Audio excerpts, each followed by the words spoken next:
probably going to have a lot of objections with privilege, and so I'd much rather call Mr. Beardy first, but I know that Mr. Partridge will reveal that this morning.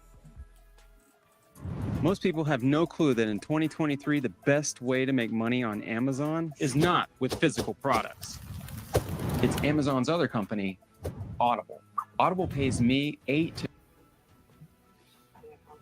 Can you hear? Sure. So Yeah.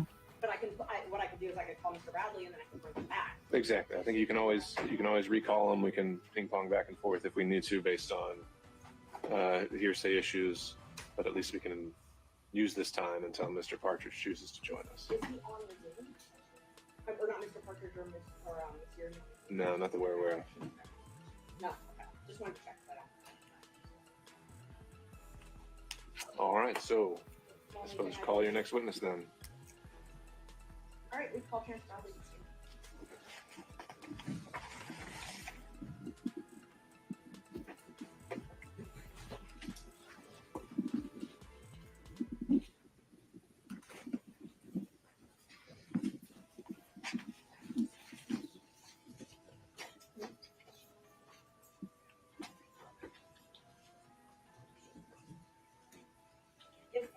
If we don't hear, and I don't want to have the sheriff give him that, but if we don't hear from Mr. Partridge,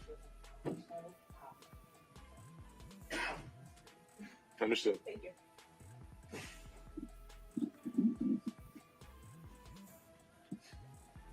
Thinking is someone getting Mr. Bradley in? Yes, I believe so.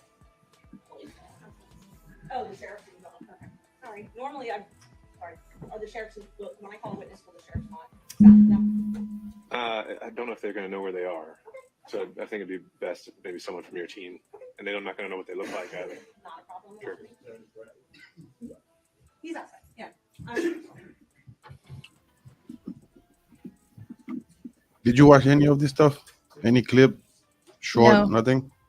Nothing. Okay. This is all brand new to me. All right. This is a case out of Georgia. You know, Trump got a RICO case that he's fighting in Georgia. The DA that got the case on him, she's involved in a romantic affair with the top prosecutor On the Trump case. on the Trump case that she chose.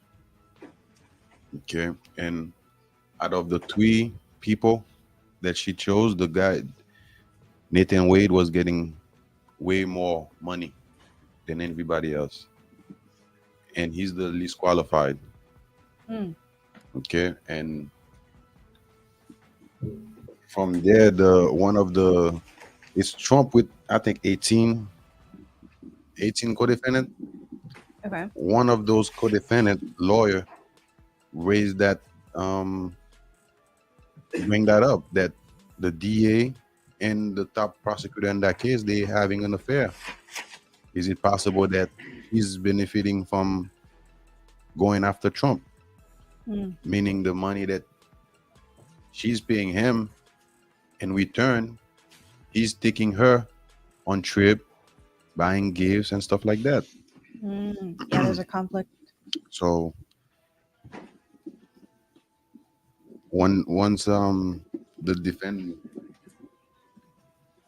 defense team had enough to present to a judge, and what they had was, made sense, they had to call for a hearing. But in between, only Fani was making public, speeches about that she's being questioned. She's being questioned about her relationship with Nathan Wade. And what she did during the weekend of MLK, she went to a church and gave a speech about she's being attacked, implying it was because of her race. And, playing race card, victim card. And those those lawyers, they kept that in mind. Okay. So This thing got really interesting. This This guy guy. is Bradley. He's Nathan Wade's lawyer Okay. or business partner, but they probably had a law firm that they work. I do. I'm gonna skip him for now Okay. because I don't Terrence think that Bradley, day he had. Terrence Bradley, He said something that was very telling, but we can skip that from now. What he said was the bar, you Why know, does that have to be the a lawyer, the bar, whatever. The Bar Association.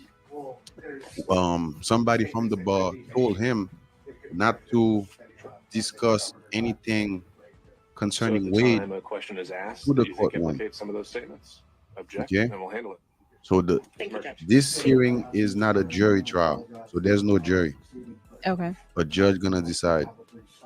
So they have to prove their case to the judge. Now,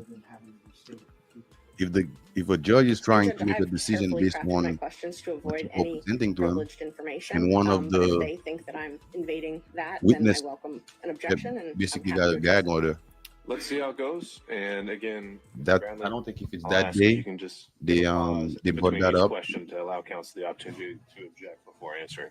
but I'm gonna skip Thank him you, for Judge. now. Was the witness sworn or do I need to? On swear? this Believe piece, him we on. probably Great, go thank you. I'm over sorry. Good morning, Mr. Bradley. How are you? Good morning. Fannie Willis.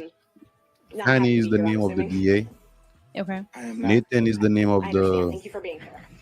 lover. Wasn't by choice. Who was You were married, subpoenaed to still come and married testify because in this the case. divorce is was. not final. But you and I Oh. have spoken previously That about was another, relevant facts surrounding Mhm. Mr. Wade and Willis's relationship. since No, we have not. I think We have not. that We have Bradley not guy texted that's on the about those scene facts. now, Through he a was third working party, on that we divorce were for Wade given some information. on the divorce You case. and I I think that divorce been shared going on since texts. Our 2015. texts If I were recall more so about my health, correctly. more so about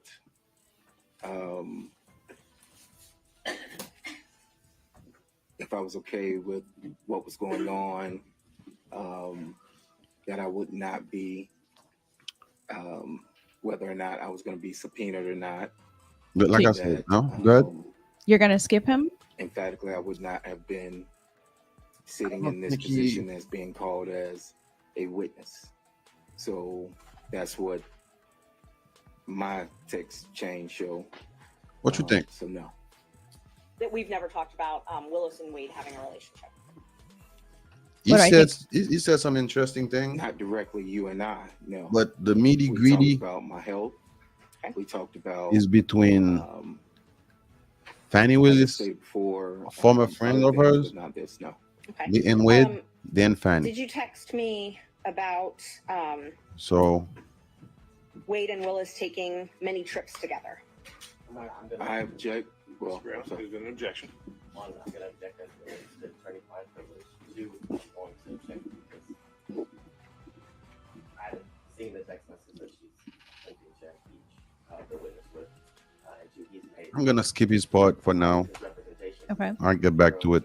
Let's get to the friend, The issues that because remember it's a relationship that they both trying to only information that she has either cover up, say what we think it is, it's not what it Yes, is. Mhm. Judge is not here. wasn't benefiting we've from had these any conversations. If I need to trip take or the stand, I anything. Every will. time the guy If I need to pay put my for phone into something, evidence, I will. she reimburse him, but everything was in So cash. first objection was to So let's get to privilege on behalf of the state. Oh, let's I'm get sorry, I did not closer respond to that. Nathan Wade testimony. Privilege is only we can jump in. communications that are made in furtherance I really of want to legal show you advice. Fannie There's been no testimony, showing that whether or not they trip, Okay. but we'll to California skim or to took a those trip, real or quick. that Mr. Bradley and I. Robin is We need to make sure. There we go. Deputy Scott, if we could swear in the witness. Ms. Yurdy, can you that's hear us? Fannie's friend. Yes, Okay. I can. All right. Raise your right hand, ma'am. You swear affirm that the testimony you get a forth will be the truth. And the truth so help Whatever you. they're trying to deny, Yes. Would you please state and spell your full name for confirm. the court? Robin Latrice. Why her testimony is important because Fannie took over a lease Thank you, Ms. Yurdy. Yeah. Thank you for being here. Can the you building that she was staying. can you tell the judge So when she you first said met Miss Willis? she know for a fact Fanny and Wade were dating in college. way Like, before the so time they 19, pretend that thing happened, the affair. probably 90 or 91. And have you been friends since 1990 or 91? Yes. When was the last time you spoke with Miss Willis? Recordings just got better. Hey, it's Dana from StreamYard. I'm so excited to announce that March of 2022. Okay. From 1991-ish till 2022, were you what you would consider good friends with Miss Willis? Yes.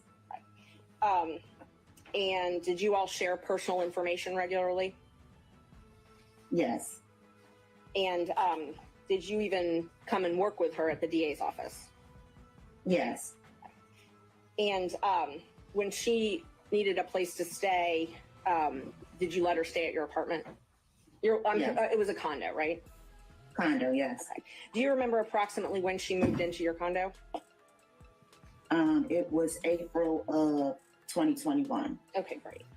And you know that Miss Willis and Miss Wade met at a conference in October of 2019? I'm going to object to that, Your Honor, without a foundation for how this witness would know that. If Ms. Merchant can establish she has personal information of that, then certainly that's something the witness can testify to. But if it's she heard Understood, it, Ms. Cross. All right, Ms. Merchant, if you can lay the foundation. Do you have information that Miss Willis and Mr. Wade met in October of 2019? I'm going to renew my objection, Your Honor. Information is not sourced to personal information. If the question can be rephrased, then that may address my concern. So Judge, I just want to make sure that I understand. So they've objected to me calling Willis and Wade. It's just a matter of foundation. If you can just rephrase. Do you have knowledge of when Willis and Wade met? I'm going to object again. Personal knowledge. Overruled. Thank you. Yeah. Do you have personal knowledge of when Willis and Wade met? Yes. She told me that they met at a conference. I don't know what. Okay. I'm going to renew my objection, Your Honor. Clearly, this is not firsthand information from this witness. It's hearsay that was. But you said she told me. Yes, it's statement against interest, Judge. If Miss Willis, Just pause. I'm sorry. Okay, Ms. Yes. Cross. The representation of the witness, the testimony of the witness was that Ms. Willis, District Attorney Willis, had a conversation with her. There is no statement against interest. District Attorney Willis is not a party opponent in this case. The information that the witness has testified to came from Ms. Willis, and we have a hearsay objection to that. Why wouldn't she be considered a party opponent in this context? She's a representative of the state, Your Honor. This isn't private litigation or civil litigation. Obviously, the courts are aware this is Ms. Willis is not on trial. Ms. Willis is not a party to the litigation outside her obligation to pursue criminal charges for the state. Ms. Merchant, I guess it's evolved into a hearsay objection. Yes, Judge. And we plan on calling Miss Willis to the stand. She's under subpoena, so hearsay will be cured. If there is a hearsay objection as far as that issue. But we do still think that it's a statement against interest. Miss Willis has filed a document that states that they met at this municipal court conference. So, Your Honor, I think maybe I can streamline a little bit. State will stipulate that District Attorney Willis and Mr. Wade met in October 2019 at the judicial conference that we've been talking about. There's no reason to get it secondhand from this witness. That's true. All right, you accept the stipulation, Ms. Merchant? yes. Am I permitted then to ask questions about that since it's now not hearsay? If it's just to a What stipulation. we'll if it's play that basic at least fact, 15 minutes you of need a her question, which is a testimony, follow-up that you think is then admissible, play go for it. 10 minutes Miss of Yuri, Wade testimony, and we can go to You the have meeting. personal knowledge that Okay. Ms. Willis and Mr. Wade began their romantic relationship soon after this time that they met at the municipal court. I'm going to object to that question. That certainly is a leading question. No foundation has been laid for how this witness would have personal knowledge of that until This that time is the state objects. Mrs. Cross, that's Judge, I think Fani you can do it Willis. yes or no, and then follow up legal with how she team. knows it. Thank you. Mm-hmm. Do you know if Miss Willis and Mr. Wade started dating in October of 2019? I don't know if it was October of 2019. Could it possibly be November of 2019? Could possibly. Okay. And when we spoke, you said it was shortly after the municipal court conference, though, correct? Yes. Okay.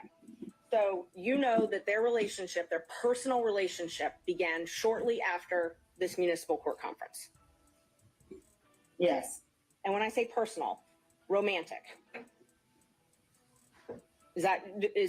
I just want to make sure we don't get in an argument over what personal and romantic is later. When I ask you personal, do you take that to mean romantic?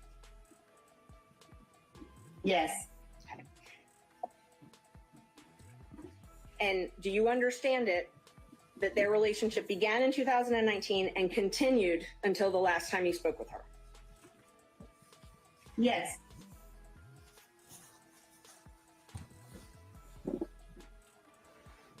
And you were essentially her best friend during this time, right? Not best friend, good friend. Good friend. Okay, close friend. And so would you frequently socialize with her? Yes. And you saw her at work every day?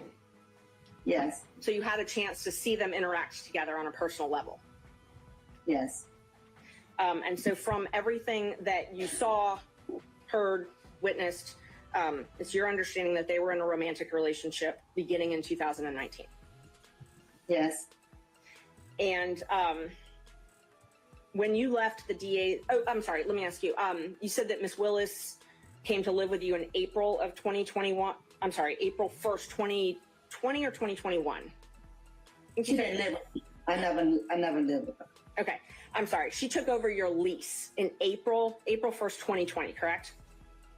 No, 2021. Okay, I had it both ways, so I'm glad you clarified. So when she took over your lease in April 1st, 2021, it's your understanding she moved out of the house that she was sharing with her father and started staying at the condo? Yes. And is it your understanding that that's because she needed to have her own space? Yes. Away from her father? Yes. Okay.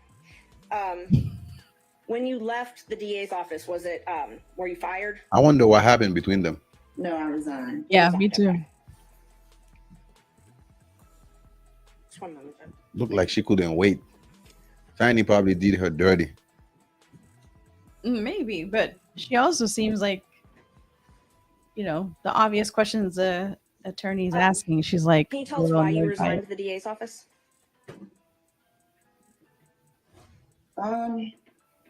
The number of things that was happening. A number of things that were happening. Is that what you said, ma'am? Yes. Okay. What was happening that caused you to resign? There you go. Uh-huh. There you go. So, hold on.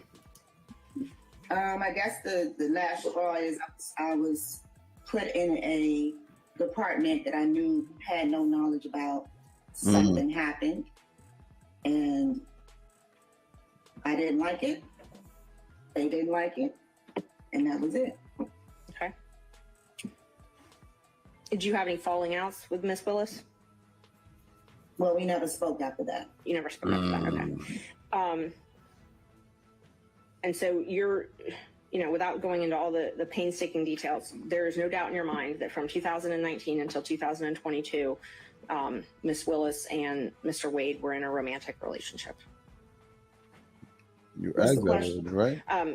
You have no doubt that their romantic relationship was in effect from 2019 until the last time you spoke with her. No doubt. And that's based on your personal observations and you know, speaking with them and seeing them together and things like that. Yes. Okay.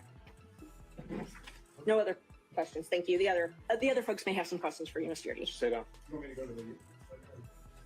If it's more than a couple questions, then sure. But if not, It's only a couple questions. Okay. I think the court reporter hear me okay? Ma'am, let me be very specific. Did you talk with Miss Willis about her romantic relationship with Mr. Wade? Yes. Did Miss Willis tell you on more than one occasion that she was engaged in a romantic relationship with Mr. Wade prior to you leaving the district attorney's office? Did she tell me or did I observe? I'm saying right now what to tell me. Yes, Did she tell you that in the year of 2020?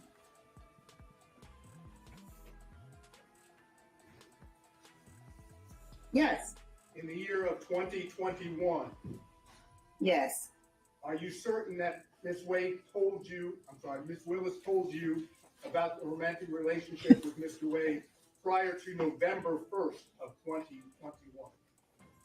yes, Now, did you also have observations of Mr. Wade and Ms. Willis together prior to November 1st of 2021? yes, And are those observations, were those in a social setting? yes, And did you observe them do things that are common among people having a romantic relationship? yes. Such as, can you give us an example? Holding hands. Hugging, kissing, Let's go. just affection. All before November 1st of 2021, correct? Yes, That's all I have. Mr. Stocks, Ma'am, did I understand you to say that there was a period of time when you, Ms. Willis, lived together? no, Mm-mm. Mr. Durham, No, nothing from me, Your Honor. Mr. McDougall, Nothing, Your Honor. Mr. Rice. Good morning, Ms. Yardy. Were you aware in 2021 of any trips, social trips that Ms. Willis and Mr. Wade took together? no, Are you aware of any social trips that Ms. Willis and Mr. Wade took together in 2022? no, And are you aware of them in 2020 or 2021 spending the evening together overnight? no, Mr. Gillen, No question. Mr. McCullough, and Mr. Cromwell. No question, Your Honor. Ms. Cross. I do have some questions. Thank you, Your Honor. Ms. Yurdi, we haven't met before, is that correct? correct. You're able to see and hear me okay? Yes, All right. I want to start with a couple things. Now, I think you've made it clear that you never lived, and we'll call it the South Fulton address, the South Fulton condo that you were leasing. You never lived at that address with the District Attorney Willis, correct? correct. And never at any time. Never, You never observed or have any information about District Attorney Wade and District Attorney Willis and Nathan Wade living together, correct? correct. You don't have any information about that? No, I don't. Anybody said that that information was sourced to you, then that's incorrect. That's incorrect.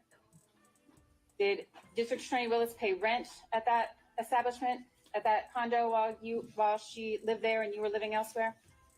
Yes, Who paid the rent? she did.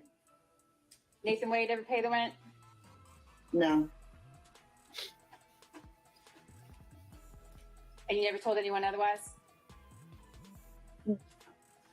I didn't hear your answer there, Ms. Yurdi. Did you ever tell anyone otherwise? no, All right. So let's talk for a second about your time at the district attorney's office. You were disciplined several times in the district attorney's office during your Okay, employment there you there, go. correct? no, You weren't written up ever for poor performance, Ms. Yurdi. once, not several. One time you were written up for poor performance where you counseled several times about your performance in the district attorney's office that was subpar. No, Did the district attorney tell you that your performance was insufficient and that you were going to be fired? no, That never happened. no. Maybe when we went at the end. What's the question? The question, Ms. Yurdi, was did the district attorney ever counsel you on your poor performance in the district attorney's office prior and inform you that you were going to be fired?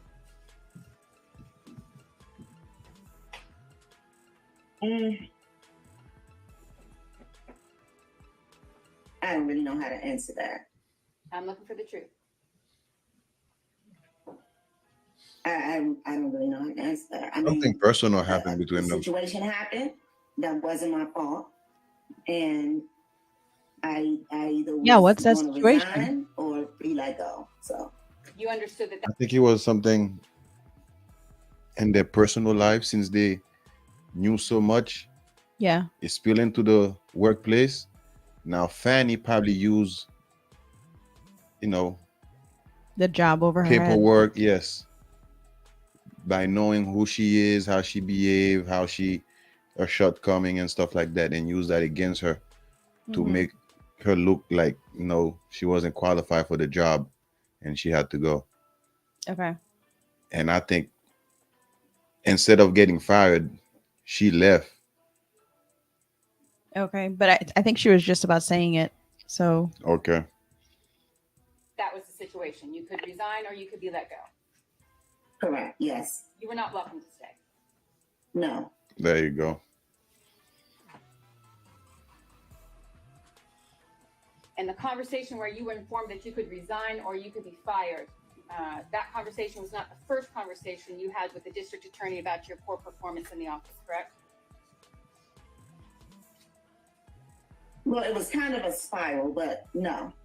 Yeah, it was. Whatever the situation What is was, that? it was kind of a spiral. Then she said something. Ms. Cross. Right. They're like, yes, it was. you had with the district attorney about your poor performance in the office, correct? Well, it was kind of a spiral, but no. Yeah, it was. Yeah, it was. Whatever the situation was, The fuck? Understood, Mr. Sato. Ms. Cross. This thing got layers and layers of Ms. Yurdi, personal the business. circumstances of your Not into leaving it. the district attorney's office ended your friendship with the district attorney Willis, correct? Yes. Y'all haven't spoken since.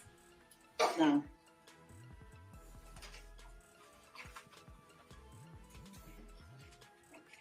All right, I want to talk about the representations that you made here this morning, Ms. Yurdi, about any relationship between District Attorney Willis and Mr. Wade.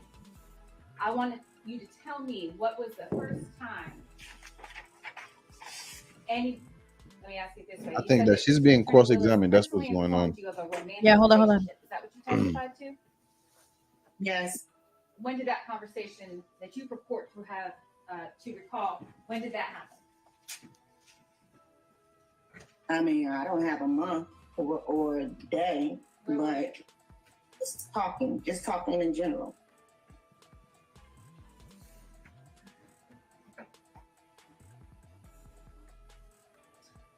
No, we'd like to keep this witness under subpoena, but that's all the questions I have right now.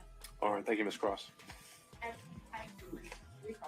Redirect, sorry. All right, on those points only. Yes, just those ones. The state asked you a lot about when you were let go, when you resigned. Did something happen as far as purchasing that you didn't feel comfortable with, purchasing things through the county for Ms. Willis that caused you to not be comfortable working there anymore? No. And I didn't tell you how to testify here today, though, right? Right. And everything you've testified to is from your personal knowledge? Yes. Okay. And you've told the truth here today? Yes. Okay. Judge, I believe she's only under my subpoena, and I'm fine releasing her from that subpoena. Oh, I'm sorry. By show of hands from other counsel, starting with Mr. Sato. No, I believe the door's been opened now to ask this particular witness about statements Ms. Willis made to her. She brought it up on cross-examination on a couple of occasions. Did Ms. Willis say this or told you of that? So I'd like to now ask her questions directly about what Ms. Willis told her about their romantic relationship. I think we'll take those one at a time, question by question, and we can address those to see. I don't know about a complete opening of the door. We'll see where we go. The first time that you spoke to Ms. Willis about her relationship, romantic relationship with Mr. Wade, do you happen to remember what Ms. Willis said? In essence, not word for word, but in essence, what she said. No. Do you remember the first time she told you, in whatever words were used, that there was a romantic relationship? No. Is this the kind of conversation that you had with your best friend ongoing over a period of time in which it was common But she knowledge didn't say to best you friend. that She there denied was the an best ongoing friend. relationship between Ms. Willis and Mr. Wade? What's the question? Yeah, I'll ask it again.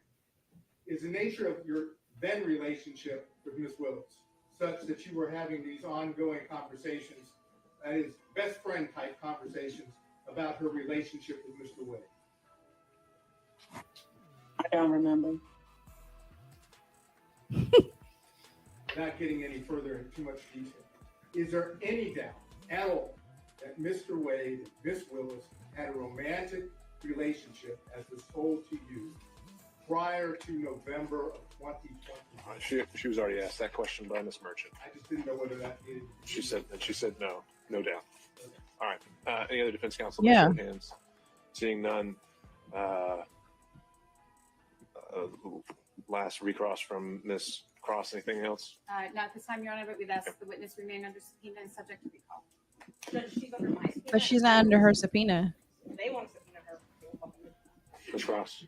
I would prefer that the court keep her under subpoena. I think, Sure.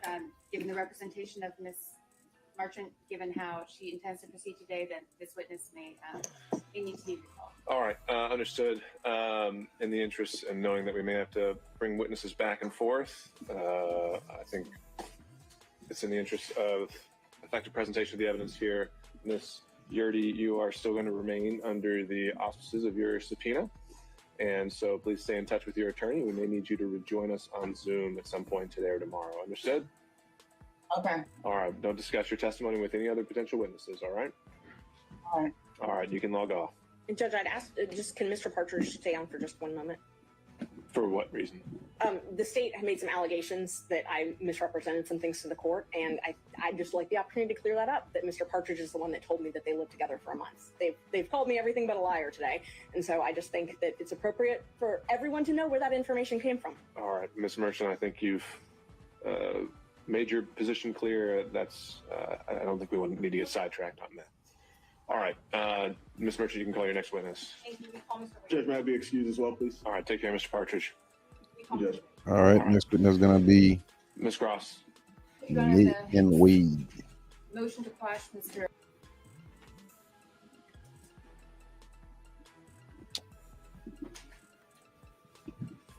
This guy didn't want to be there.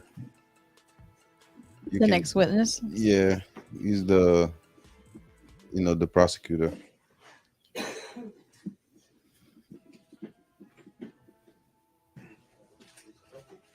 By the end of this, he'll be sweating bullet. My name's Nathan Wade, Nathanwade. Good morning, Mr. Wade. Good morning. Prior to filing this motion to disqualify, you and I were friends, correct? Yes, And in fact, I supported you when you ran for judge in 2016. you did. I wore your shirts. My kids wore your shirts. Ms. Merchant, Fines. your personal opinions have no relevance. Okay. I mean that in the best way. That's all right? completely fine. I Let's will get to move the on. point. Thank you. No. Totally fine. Thank you. You filed for divorce from your wife on November 2nd, 2021. Yes, ma'am. And in that divorce proceeding, did you file answers, things such as interrogatories? I did. Okay. And so interrogatories are where you're responding to things that basically answers that the other side is asking. Yes, ma'am. And I've got your complaint for divorce. I'm just going to mark it for the record as Defendant's Exhibit 2. The first interrogatories that you answered, those were December 27th, 2021. Is that right? They're about. Yes, ma'am. Okay. And in those, you were asked different things, but those are sworn. You actually swear to those. You verify them, right? Yes, ma'am. Okay. And so that verification is where you're swearing under oath that everything in it is true? Yes, ma'am. And let's see, you were asked if you had any documents which relate to the purchase of gifts by you to any person other than the defendant with whom you have or had a romantic relationship from the date of your marriage, correct? Yes, ma'am. Okay. And you responded under oath that you didn't have any documents to that. That's correct. You again responded to an interrogatory. You updated those responses on May 30th, 2023. Yes, ma'am. Okay. And you actually sent those directly to opposing counsel in the divorce? Yes, ma'am. I think so. But in that one, you answered none against that question, correct? Yes, ma'am. So May 30th, 2023, you said that you didn't have any documents showing any purchase of anything with someone that you had a romantic relationship with. I believe the interrogatory was gifts. Okay. Not anything. Gifts. And I have it if you want to take a look. I'm going to mark, okay, so just for the record, I've got your complaint for divorce marked as number 2. I've got the verification and the interrogatories from 2021. I'm going to mark those as 3. And then your May 30th, 2023, I'm going to mark as 4. Judge, may I approach the witness? You may. Thank you. That is what I marked as 4. This is what I marked as 3. Okay. Thank you, Judge.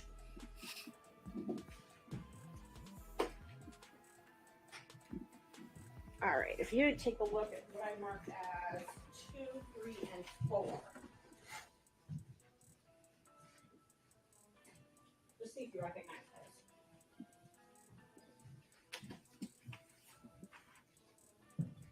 those. I do. And are those, that's your divorce complaint, and then your 2021 interrogatory and your 2023 interrogatory, correct? Yes, ma'am. Okay, are they a fair and accurate representation of what is filed in that case? Yes, ma'am. I'd move to admit those into And is this I move 2, for 3, what? and 4? it's 2, 3, and 4, yes. All right. Any objection from? I do. And are those, that's your divorce complaint, and then your 2021 interrogatory and your 2023 interrogatory, correct? Yes, ma'am. Okay, are they a fair and accurate representation of what is filed in that case?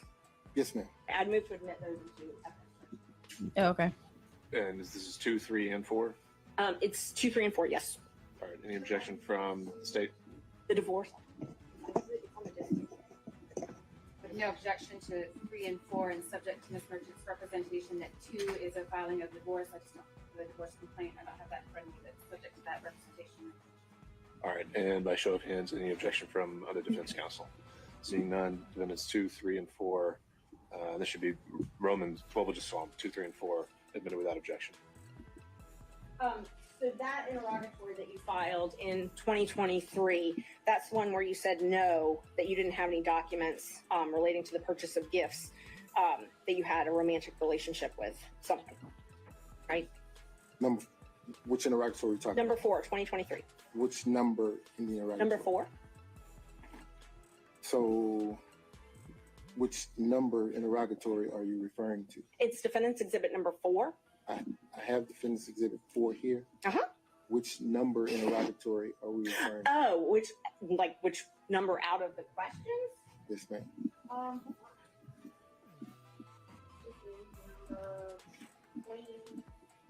24, 25, 26. All of them. let me say this.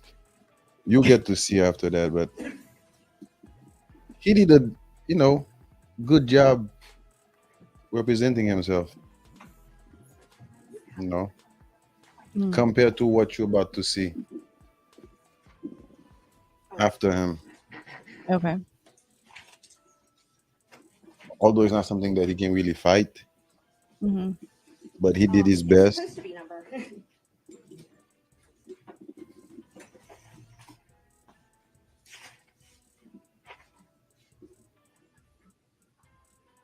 I guess they're all numbered 1. So number 1 again, and then the third number 1. That's super fine. He didn't put page numbers on.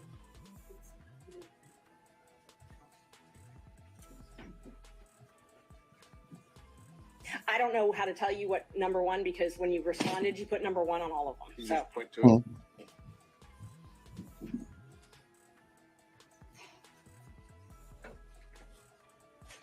this one. I'm talking about this number 1, where it's attached. There's 2 number 1s that are attached. Okay. And there's no page number, but it is the second page. All right. They're asking if you have any receipts for restaurants, hotels, bars, things like that. The first number one, I believe it's the second number one. the second number one.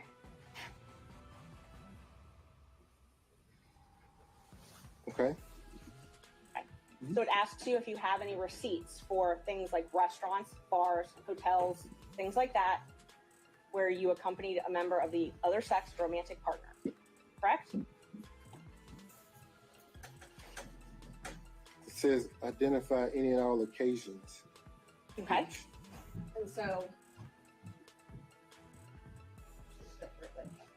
it says to identify any and all occasions where you entertained a member of the other sex, okay, who's not related to blood, Mhm. and including dining, drinking, restaurants, bars, pubs, hotels, all of that. Okay. And what was your answer to that?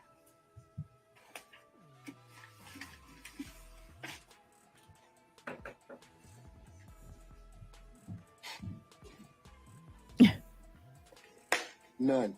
None. Okay. So May 30th, 2023. You prepared this document, I did. submitted it, I did. and it says none as far as entertaining a member of the opposite sex. It does. Okay. No hotels, no bars, no restaurants. Correct. Okay. You again updated that. Let's see. You updated it on December 22nd, 2023. And I'm going to mark that as defendant's number 5, and I have copies. Is that correct? Yes, ma'am. Okay. And then you updated it once again on January 26th, 2024, correct? Yes, ma'am. Okay. That one. May I approach the witness again, Judge? Is that what you're marking as Defense Exhibit 6? Yes, Judge. I'm marking number 6 is the January 26th, 2024 interrogatory, and then that one. And then number 5 is the December 22nd, 2023 interrogatory response. All right. Are you tendering those at this time? Yes, and All right. Any objection from any counsel to Defense Exhibit 5 and 6? yes, no objection. Thank you, Ms. Cross. Seeing none others. Lovely. I have for you. So now that you have those, let's just talk about those for a minute. Those were verified, so sworn under oath. Mm-hmm. Okay. And one of them was December 22nd, and then of this last year, so last December, and then one was just recently submitted in January, right? Mm-hmm. Okay.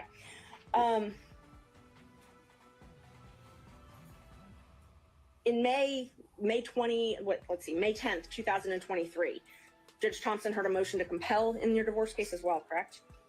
Yes. And you were actually held in a willful contempt. Yeah, I'm going to object to the relevance of Ms. Merchant. His credibility is relevant, Judge, and if he was held in willful contempt for failing to provide answers and documents, I think that's relevant to this court. How is that a prior false act or crime of conviction or anything else allowed for impeachment under those evidence? I'm not offering it as a prior bad act or something like that. I'm offering it towards his credibility, Judge, which you get to determine. If he's made misrepresentations in these pleadings, you're here to determine whether or not he's telling the truth or not. So if another court has held him in contempt and that's part of the divorce proceeding, I think it's relevant. But just contempt generally can be for many different things. Like a failure to produce is not necessarily a false act, right? Right, and he's welcome to explain that. He may not have to. Ms. Cross. I object to the relevance of that. That's clearly not a proper impeachment. We're going pretty far afield into divorce matters that don't have any direct relevance to anything that's pending before the court. I object to the relevance of that. All right. I'm not seeing that being a proper grounds for impeachment. It's sustained. Okay, let's talk about this December 22nd, 2023 verification. I tabbed it for you. Again, they asked you if you had any documentations showing proof of this relationship, proof of any relationship, correct? I'm going to object to the phrasing of that question. I don't believe that's an accurate read of the interrogatory. All right. Let's be precise, Ms. Merchant. And you please read it. I want to make sure I'm accurate. Please read it. Which number? This one actually has a number. I tabbed it for you, so you should be able to open right to the page. It's number 22. The question specifically is if you have any tangible evidence of any nature in your possession or control or any other person or entity which relates to any manner of your activities to any person with whom you've had a sexual relationship during your marriage. Tangible evidence is notes, cards, letters, photos, films, recordings, documents, tapes, video recordings, receipts, invoices, and other tangible evidence?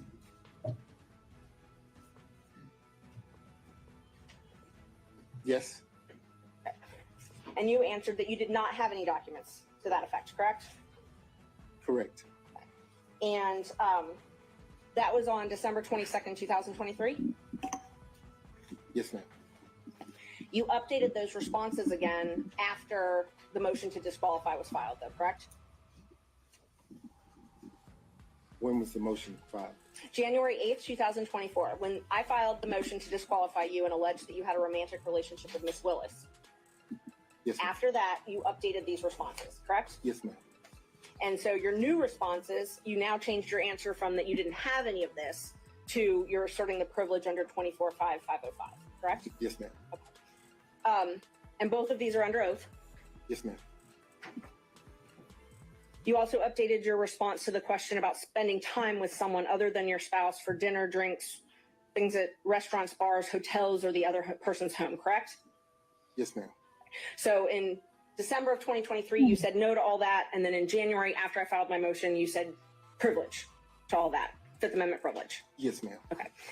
And now just to be clear, was it? Sorry, I'm going to object to characterization of Fifth Amendment privilege. I think it was a statutory privilege, and that's So I quite was- different. That's what I was just about to ask him. So that privilege covers infamy or Fifth Amendment privilege, correct? So it's a privacy privilege is what I've updated my response to do. Once you filed your motion to intervene in my divorce action, I then figured that you were in talks with my former wife's divorce lawyer. Okay. And because of that, I asserted a privacy privilege because I didn't want the proceedings of my divorce to bleed over into the proceedings in this case, which is the case that obviously you're involved in.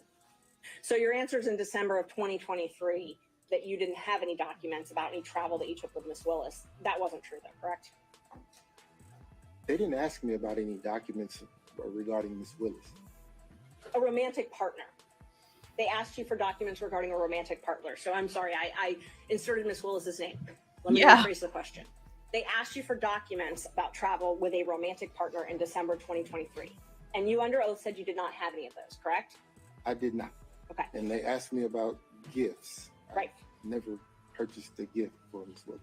And they asked you about receipts for dinner, receipts for drinks, hotels, bars, and restaurants. And you said you did not have any of those. I did not and do not have any receipts for any of those things. Okay. And part of the civil discovery, they say that even if you don't have it in your pocket, if it's within your purview, you got to get it and give it to them, correct? Your Honor, I'm going to object again to the relevance of the questions about the scope of civil discovery. I think she's asked him about statements he made in pleadings. The answers are already in the record, and All right. To the extent you're trying to establish a prior mistruth, Ms. Merchant, I'll allow you to ask a few more follow-ups, but if it's not there, we have to move on. Thank you. So in 2023, December, you said you didn't have any receipts. I do not have any receipts. I did not have any receipts. But you did travel with Miss Willis in 2023, correct? I did. And you traveled with her in 2022, correct? I did. And you traveled with her in 2021, correct? No. So you only traveled with her in 2022 and 2023. 2022 and 2023 is what I recall. That's what you recall? Yes. Okay. So you just don't remember if you traveled with her in 2021? 2022 and 2023 is what I recall. Is what you recall. My question is, did you travel with her in 2021? I'm not recalling any travel in 2021. So it's not yes or no, you just don't remember? I'm not recalling any travel in 2021. Children, you don't So remember. You did not travel with her in 2021. Your Honor. Okay, this has been covered. Let's keep going. Thank you. Let's see. You filed an affidavit in this case, correct? I did. Okay, and I marked that already. I gave it to the state as number 1. So that's is it number 1. May I approach, Judge? Right. Thank you.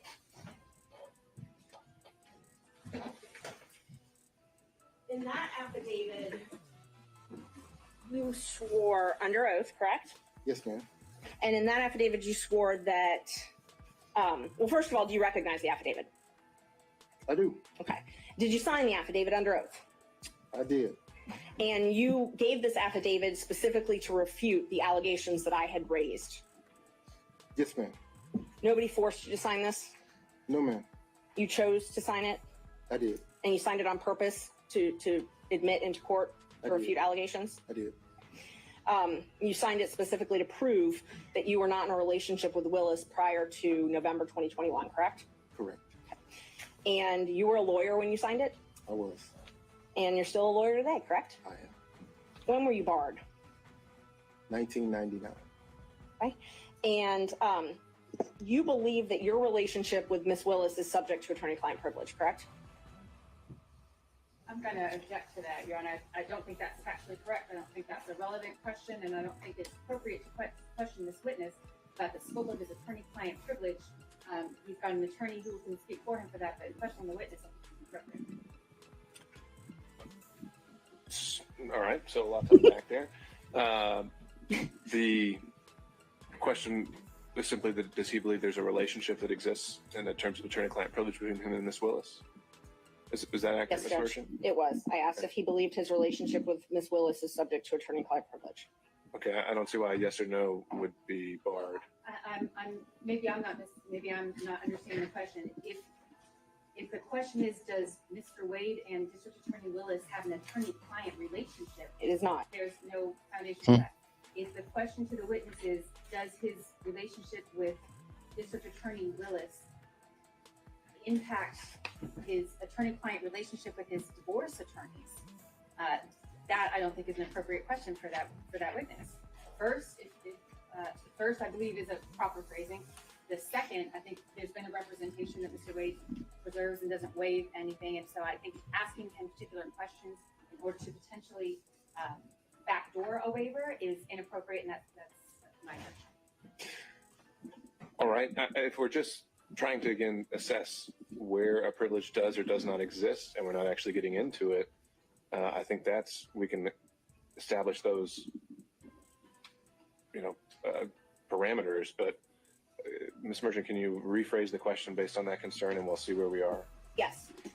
Do you believe, that your relationship with Miss Willis is subject to an attorney-client privilege? Not if you and Miss Willis have one, but do you believe that that relationship is subject to one? I'm going to object to that question as it's phrased. In what context? Any conversation with his attorneys is privileged. That I think is clear. What's not clear to me from that question is that is Ms. Merchant asking in the context of your communication with your attorneys? Is that or outside that context? Right. And Ms. Merchant, I think we need to figure out what are we getting at with this? I'm just trying to figure out if he thought that their relationship is subject to an attorney-client privilege. I mean, it's been asserted. I think it's going to be asserted, and that was all I was asking. I mean, the actions themselves wouldn't be an issue. It's more If communications. someone saw them, someone had knowledge of it. Is that attorney-client privilege? I want to All right. Well, I guess I would find his legal opinion on this isn't relevant. We can deal with that as it comes up. So sustained. In 2022, in this affidavit, you swore that you and Willis developed a personal relationship. Yes, ma'am. Okay. And you said that didn't develop until 2022, correct? That's correct. Okay. And that's different from what you said in your pleading in May 2023 in the divorce case, correct? No, ma'am. In May 2023, when you were asked if you had if you'd had any affairs, essentially, and you said none. That's correct. Okay. So in May, you said you had not, in May 2023, in the divorce case, you said you had not had a personal relationship, an affair, a romantic relationship with anyone. That's correct. But you told this court in the affidavit that you did have one that started in 2022. So that would have been ongoing in 2023. So here I think there's a distinction. Mhm. If you'd allow me to explain. Go ahead. The interrogatory asked the question during the course of your marriage. Or to date. It actually says I'm going to request that the witness be committed. Mr. Wade. So my marriage was irretrievably broken in 2015, ma'am, by agreement. My wife and I agreed that once she had the affair in 2015, that we'd get a divorce.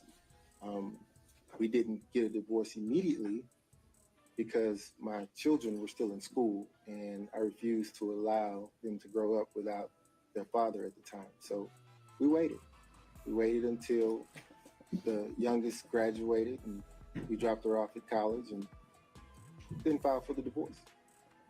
So if you're asking me about the interrogatory as it relates to having the 2022 relationship with District Attorney Willis, I'm going to say, because my marriage was irretrievably broken, I was free to have a relationship. So the question, though, was if you had had a relationship. And in 2023, you said you did not. And that is different than what you said in this affidavit, correct? No, ma'am. I said during the course of my marriage. So in But you believed it 2015, too. Let him finish, Ms. Merchant. so in 2015, my marriage was irretrievably broken. So he doesn't think he I has did a not marriage have anymore after a 2020. relationship with anyone during the course of my marriage. And in that interrogatory, they asked you if you had any receipts for travel with someone of the other sex up until the time you were answering it. Is that correct? Yes, ma'am. And you said that you didn't. You've already testified to that earlier. But in this affidavit, you said you swore that you had travel expenses and shared expenses on travel with Ms. Willis. Again, during the course of my marriage, I had no relationship or receipt. He's talking about I'm not asking about during the 2015 course and of your prior. I'm going to ask the witness to be allowed to answer the question. Continue. In I have his no problem mind, his marriage ended in 2015. As it relates to receipts today, I don't have any receipts, man. So you don't have any travel receipts available to you for any travel that you did with Ms. Willis. I don't have any receipts, no, ma'am. No receipts that. So you used your business credit card for these trips, correct? I use my business credit card for everything. Okay. Yes. You used it for your kids' tuition. Yes, ma'am. Used it for personal travel with Ms. Willis. Yes, ma'am. And you have receipts from those business credit cards that you have to file with your taxes, correct? No, ma'am.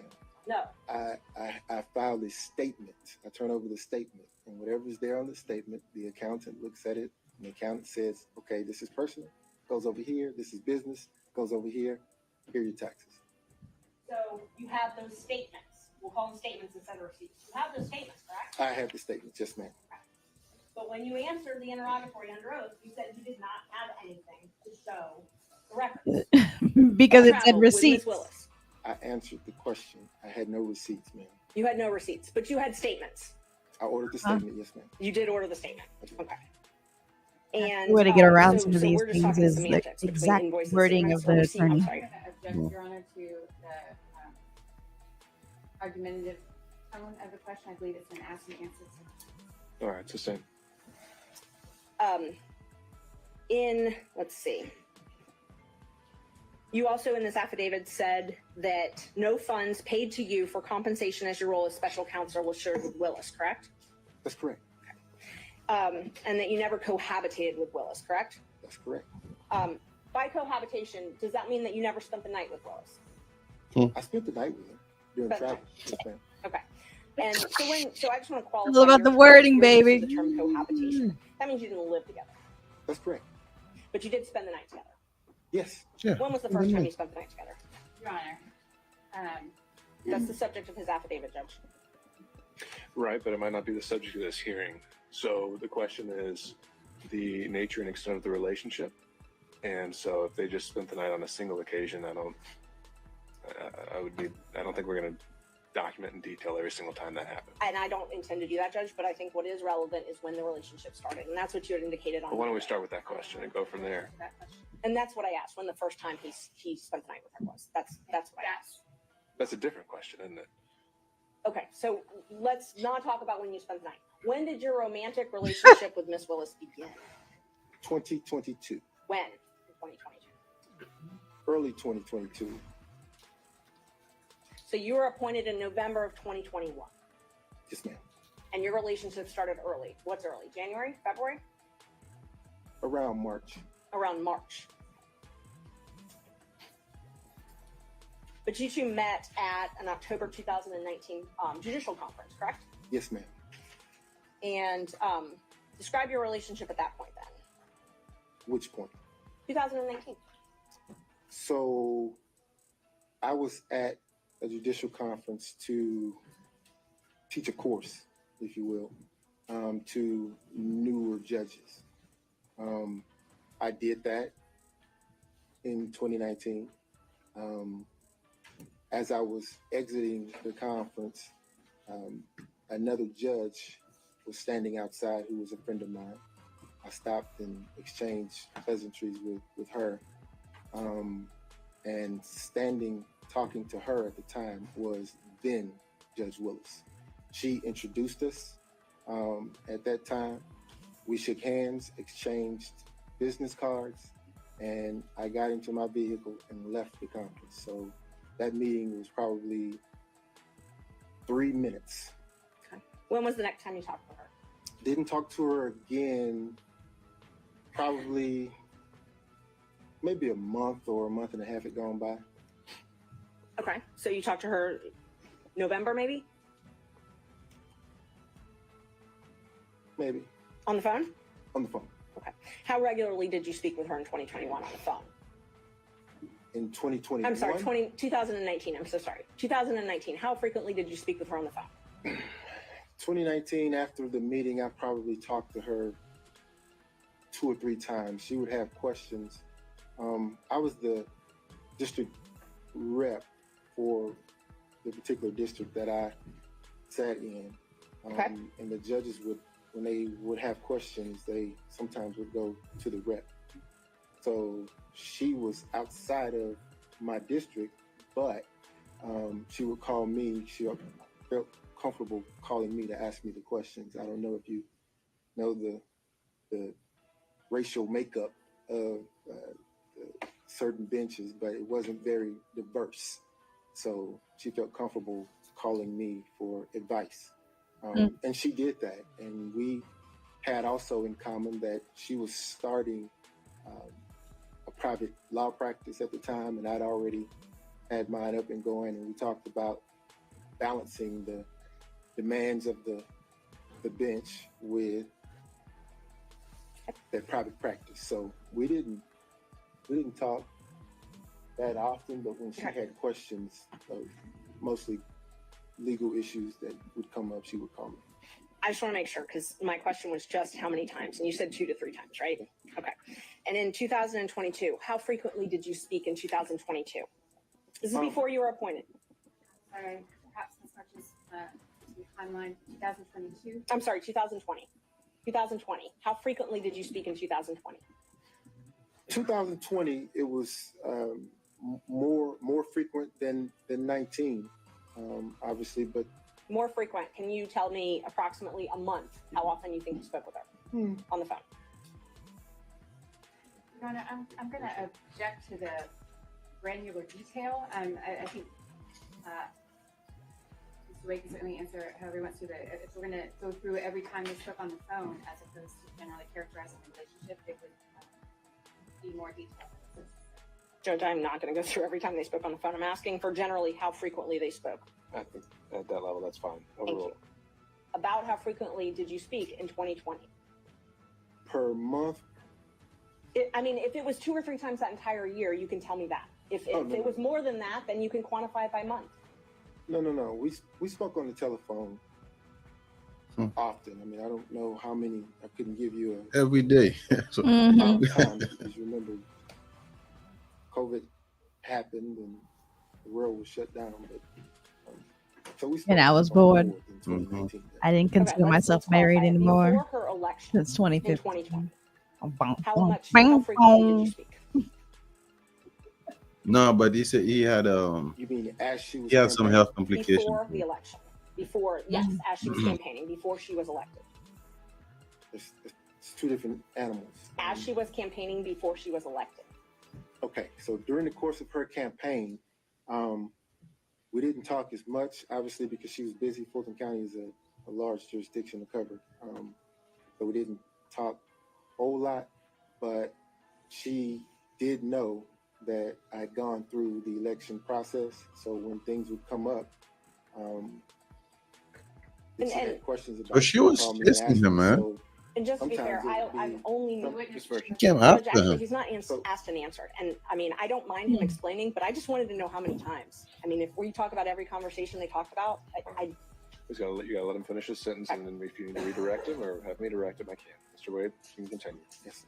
So sometimes it would be like a 3-second call. She would go, during your election, have you ever seen this? And I would say, no, but here's what I would do.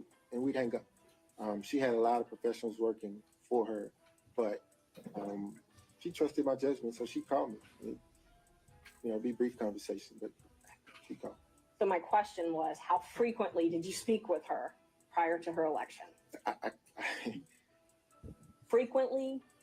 Infrequently?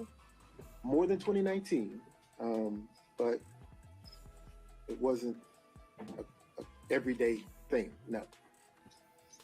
In 2021, before you were appointed in November, so January to November 2021, only time I'm talking about, how frequently did you speak with Ms. Willis on the phone?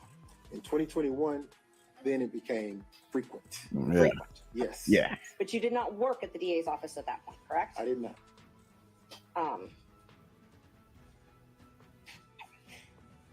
So the affidavit that you submitted, you showed on it, you submitted one record that showed that Ms. Willis had paid a couple $100s for one flight, correct? Say again? The affidavit that you submitted to this court Mm-hmm. showed that Ms. Willis had paid for one flight several $100s. Is that correct? No, ma'am. I think that. Are you drawing a distinction for her paying for a flight or for her actually booking a flight? Because those are two separate things. I will re-ask it. The affidavit you filed in this court, you alleged that Ms. Willis paid for one flight. Paid for one flight, correct? No, ma'am. You did not allege she paid for one flight. No, ma'am. What I allege is that our travel was split roughly evenly. So where you see I have booked a flight or I've paid for a flight with my credit card, what you don't see is that she covered her own flight reimbursement to me. The flights that you see here are the flights that she would have booked with her own resources, with her own car. And there's one flight, correct? One flight reflecting that she submitted actually one booked. flight. Ms. Merchant, let him finish, and then you can redirect him. One flight that she actually booked, yes. The other flights I booked, she paid for. So the affidavit, you submitted one flight that she booked and paid for. Yes, ma'am. Your Honor, I'm going to object to the phrasing of that question. The line in the affidavit is not as Ms. Merchant is representing it. It said examples of the District Attorney Willis purchasing plane tickets for she and I with her Poor personal guy. funds were attached to some exhibit. It certainly did not represent that it was the only example of the District Attorney purchasing flights for Mr. Wade or for compensating other travel. All right, understand, Ms. Cross. I think that's something you can. It's now on the record, but also something you can take on cross. And just so everybody is clear, all I asked you is your affidavit, you submitted proof of one flight that she paid for and booked. That's all I'm asking. Correct? With the explanation, yes, ma'am. All I needed. You said in the affidavit that you roughly shared travel though, correct?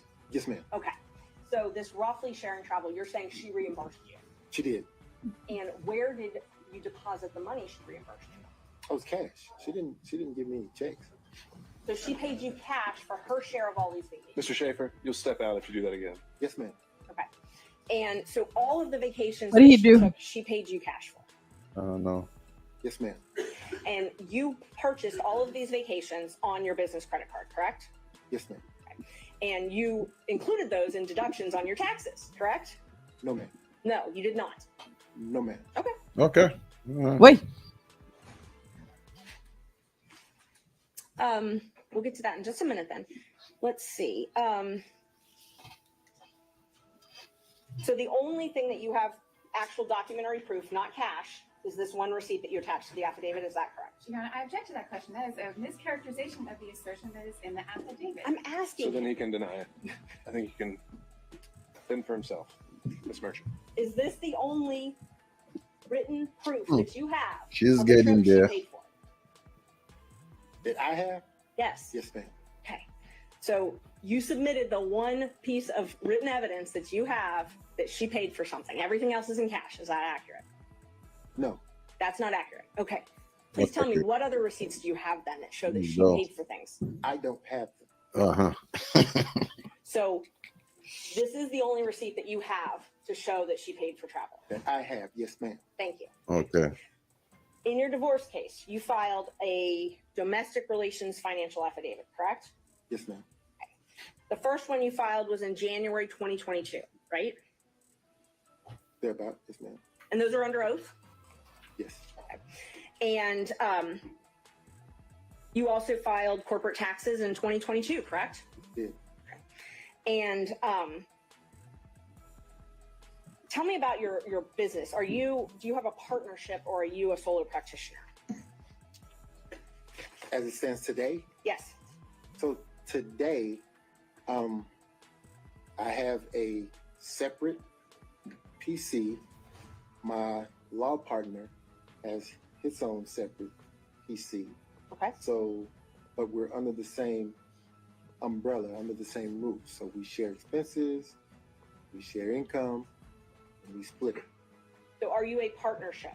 We are a partnership in the sense of we share expenses, we share income. Are you registered with the state of Georgia as a partnership?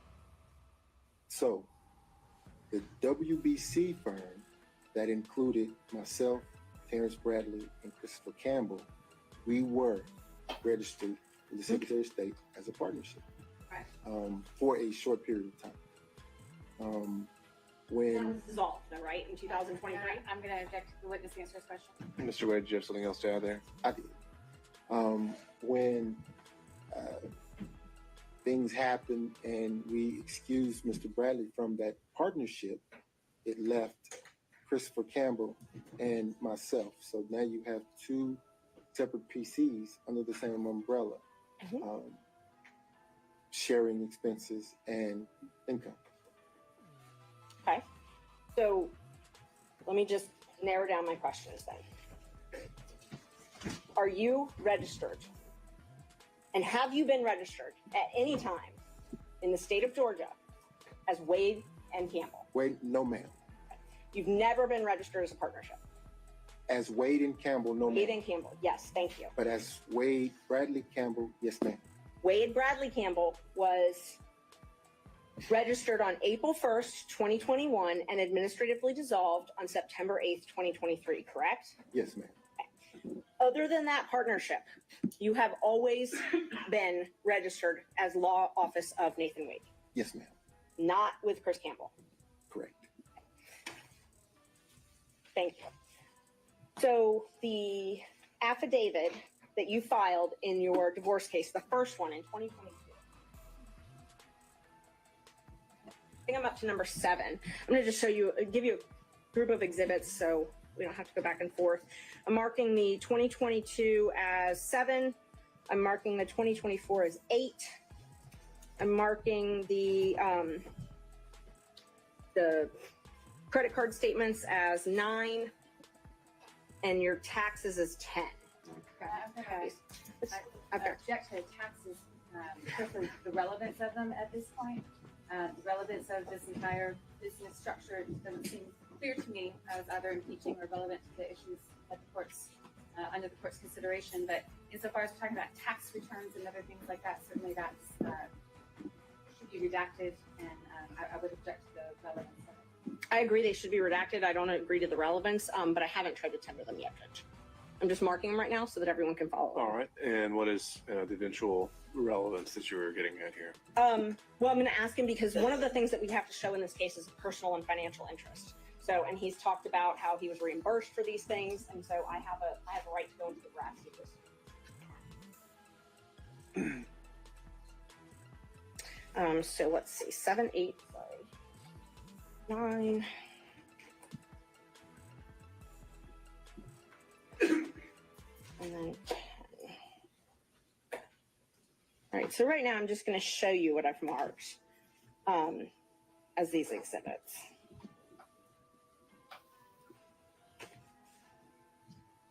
Can I see what you're showing? Oh, yeah, of course. All from the USB drive.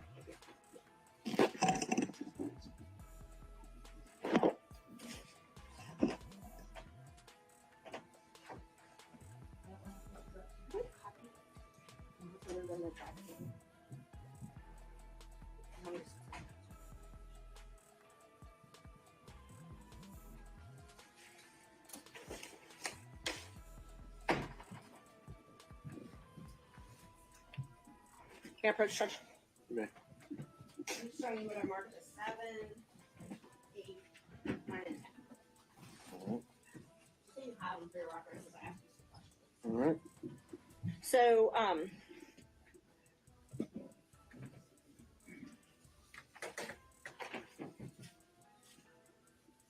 so these are sworn. I'm first going to ask you about the domestic relations financial affidavit. These are sworn. They're filed under oath, correct? Yes, ma'am. And the most recent one that you filed was filed on January 26, 2024. Yes, ma'am. So a few weeks ago. Yes, ma'am. And in that one, you said that you made $9,500 each month, correct? Yes, ma'am.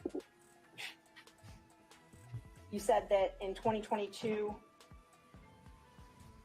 well, in 2022, in this case alone, isn't it true you were paid $303,000?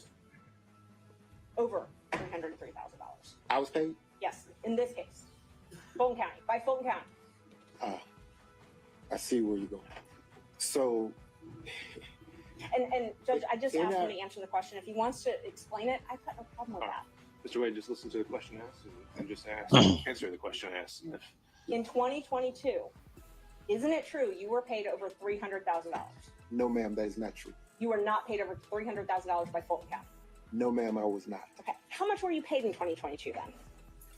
So, what I was beginning to explain was Fulton County wrote a check to my firm. Okay.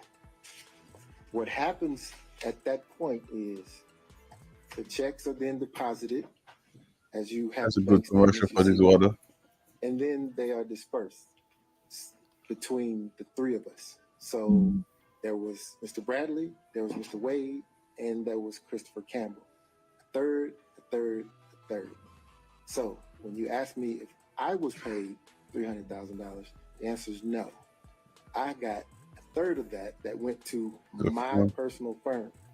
Now, once the money was distributed to my personal firm, obviously the expenses come out of that, and I get at the end of the day whatever the profit is. So I did not get $300,000. No, ma'am. And let me just clarify. My question was not, did you put in your pocket $300,000?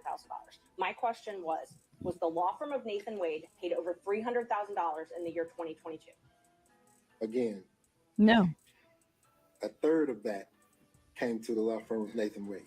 So you're saying that the law firm of Nathan Wade did not receive checks from Fulton County government over $300,000 in the year 2022? That's a different question. A third of the $300,000 came to Nathan Wade.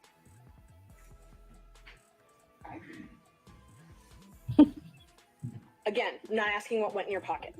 I'm asking, Gross. was the law firm of Nathan Wade paid Gross over pay. $300,000 in 2022? I'm just asking him. No, I think Okay. we're dancing around the point there. So, final time, Ms. Mershon. That's fine. I can move on, Judge. Thank you. So you said that they were dispersed amongst all of you, or put into an account with all of you. So it's your testimony that for 2022, every check you received from Fulton County government went into an operating account with you, Bradley, and Campbell.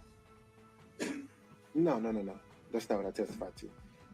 So the Wade, Bradley, and Campbell firm established an account when we decided to purchase a building in 2022 At that point, every piece of income that came into the entity went into that account. Okay. And then after expenses were paid, it was split a third, right? Once that was dissolved, then the funds would go into a different account, my account, one of my accounts. And then I would disperse the funds between now Attorney Campbell and myself, one half and one half. Okay. So the whole. It does. Let me be more direct then. So the Synovus operating account that you had for Wade, Bradley, and Campbell, Yes, ma'am. the checks from Fulton County from January of 2022 until June 17th, 2022, those checks were deposited in that operating account. Yes, ma'am. Starting on July 15th, 2022, the checks you received from Fulton County up until May 26th, 2022, all went into an escrow account that you had at Fifth Third Bank, correct? No, not all of them. Not all of them? Some of them, yes. So it's your testimony that some of your checks from July 15th, 2022 up until May 26th, 2023, some of them went into an account outside of Fifth Third Bank? Ron, I'm object to the relevance of the financial transactions. How much money you made is highly relevant in this case. It's the personal financial business and where the money was. And I mean, it's just a follow up on other things that he's testified to. And why is how much money he made relevant? Because he represented it's very relevant. He filed an affidavit with the court saying, with another court, he told another judge that he made $9,500 a month. That's what he swore to. And all right, so this entire inquiry is just to establish that prior and consistent statement. Yes. All right. I'll give you a minute or two more to try that, but we're gonna have to move on. Thank you. So I know you're saying that you only got a third of the $300,000, but you were paid over. The firm was paid over $300,000 in 2022, correct? So, Ms. Merchant, it's not what I'm saying. They're numbers. They're there. It's the truth. The funds were paid. They were divvied between the three of us, going into an operating account. Expenses paid out of it. At the end of that, the 9,000 figure is what you have. So that's where you got the 9,000 figure from. Yes, ma'am. And let's see.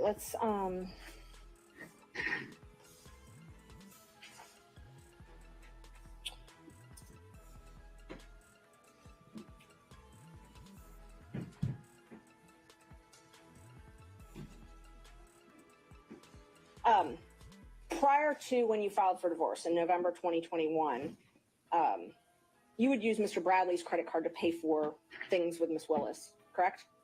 And then pay him back in cash. I've never used Mr. Bradley's credit card. You've never used his credit card? Never.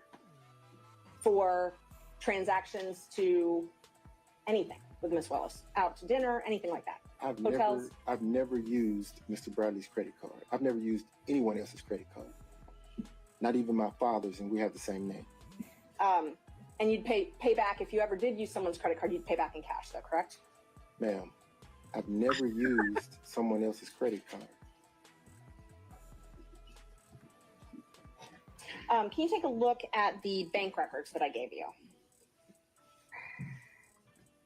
That's the largest tab you have. For the record, which exhibit is this? It is exhibit, hold on, Judge. It's exhibit 9. It should be the largest section you've got. Before there starts three questions from the exhibits haven't been tendered, and I maintain my relevance objection. All right, let's see what the next question is, and maybe then the objection is going to be highly relevant.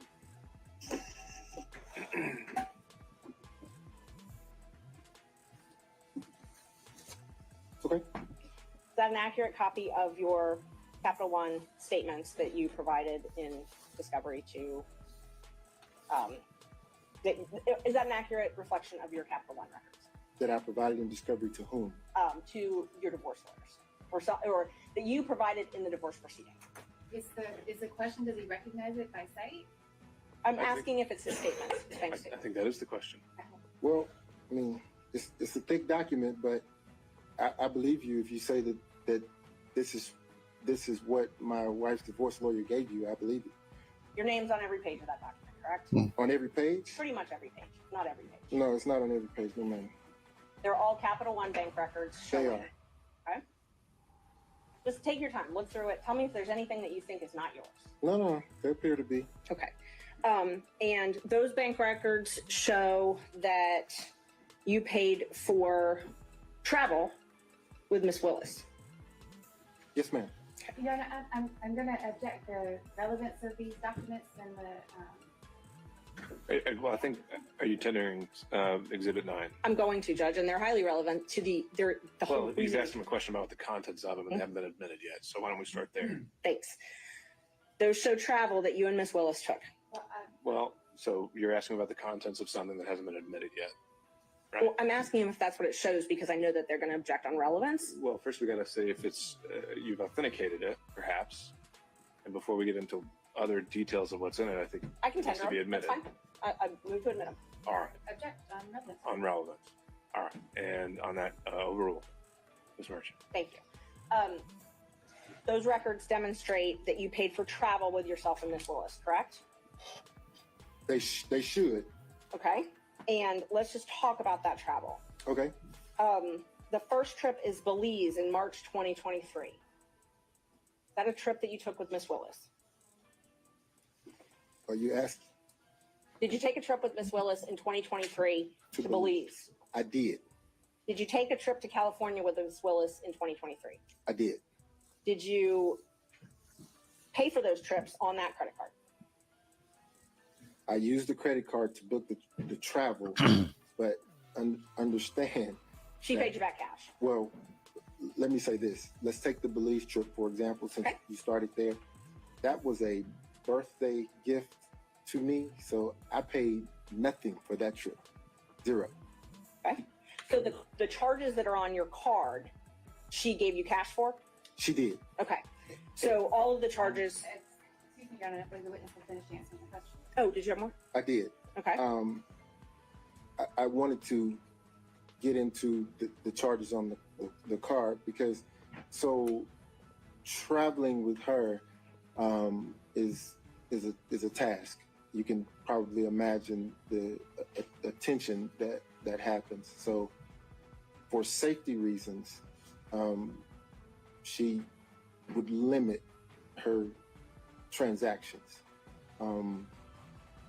I mean, imagine trying to walk through an airport or sit at a restaurant or do anything. So there's no attempt to conceal. It's a credit card. Everything is here. So, and that's not what I asked. Okay. What I asked was the charges for Belize in March 2023 on that credit card. Those are things you purchased to go with Miss Willis to Belize.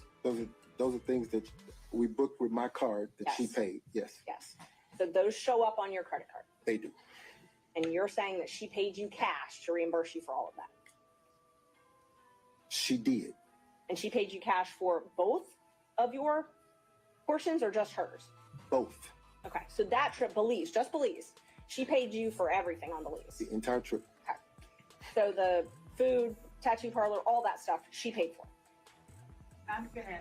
I'm sorry, maybe repeat the question. There was no tattoo parlor in Belize. The charges, there's a tattoo parlor on the charges. I'm not getting into what it was for. I'm just asking if everything that's on that card related to Belize, she paid you back for. She paid for, yes, ma'am. Okay. Let's talk about California. In May 2023, you all went to California together, Yes. and you booked plane tickets, Yes. and her name was on those plane tickets. They were. And so I know you said that you were worried about security and things like that, but that wasn't her name. When she traveled, she had to use her name. Oh, so the plane tickets, yes, ma'am. Okay. And you paid for those plane tickets, and you paid for a hotel. So again, the card, yes. You used your credit card, and I'm not asking about after what happened. I'm asking, did you use your credit card to book your flight and hotel to California? I did. And there's a lot of Ubers on there as well for California. Did you pay for those Ubers as well? Yes. Did We Miss were in Napa. And you're saying that Miss Willis, are you saying that Miss Willis paid you back for that? Yes. Did she pay for the entire trip, or did she pay for her half of the trip? The Napa trip, she paid for the excursions. So the expenses sort of balanced out. I mean, there was never, let me be clear, there was never a time when I would say, hey, I bought dinner. Dinner costs $25. You need to give me $25. If you've ever spent any time with Miss Willis, you understand that she's a very independent, proud woman. I'd object. Not. So she's going to overruled, Mr. Wade. So she's going to She's an insist independent black woman. that she carries her own weight. Strong black woman. It actually was a point of contention between the two of us. She Oh. is going to pay her own way. So let me re-ask the question to make sure that you answer it. A California trip that you paid for, saying that she did not pay you back for cash. Instead, she paid for excursions, and you believe that was roughly half. You know, she gave me some cash, yes. But what I'm saying is the everything that we did when we got into Napa, she paid for. The trip that she booked on her credit card in Miami, did you pay her cash back for your half of that? No. So you never paid No. her back for the ticket she bought for you? No. I would say I did pay her back because there were times when I would pay for dinner. Okay. She would pay for dinner. It would balance out. But in a relationship, ma'am, you don't, particularly men, we don't go asking back for anything. So you're not keeping a ledger of things that you pay for versus the thing that she's paid for. Which is why I said that it was a point of contention because she was very emphatic and adamant about this independent, strong woman thing. So Strong black she woman. You managed have pay her to add own that too. But she's the district attorney of Fulton County, and she has to file financial disclosures disclosing any gifts with anybody that she does business with in Fulton County, correct? I don't know. Let's talk about Tennessee. You booked a cabin in August 2023 and paid for a cabin in Tennessee. That's when you paid for it. I don't know when the trip was. Can you tell us about that? August of 2023. You booked a trip for $1,481.54. Are you asking me, did I take that trip with Miss Willis, or are you asking me? First, I was just asking you to acknowledge that that is correct from the records, that you paid for a cabin in Tennessee. Do you recall, and hopefully you can do it from your memory, do you recall paying for a cabin 6 months ago, $1,400.81 in Tennessee? Where are we now? What page is that? I'm just asking from your memory. Do you remember paying for a cabin in August? Not if somebody asked about a particular transaction. He can answer whether he remembers or not. Yeah. Mr. Wade, I'm not asking you to go through 1,000 pages of records. I'm asking if you remember paying for a cabin 6 months ago in Tennessee. No. Do you remember booking a cabin? I booked lots of cabins. Do you remember? Did you go to a In cabin with August. Miss Willis ever? Ever? Ever.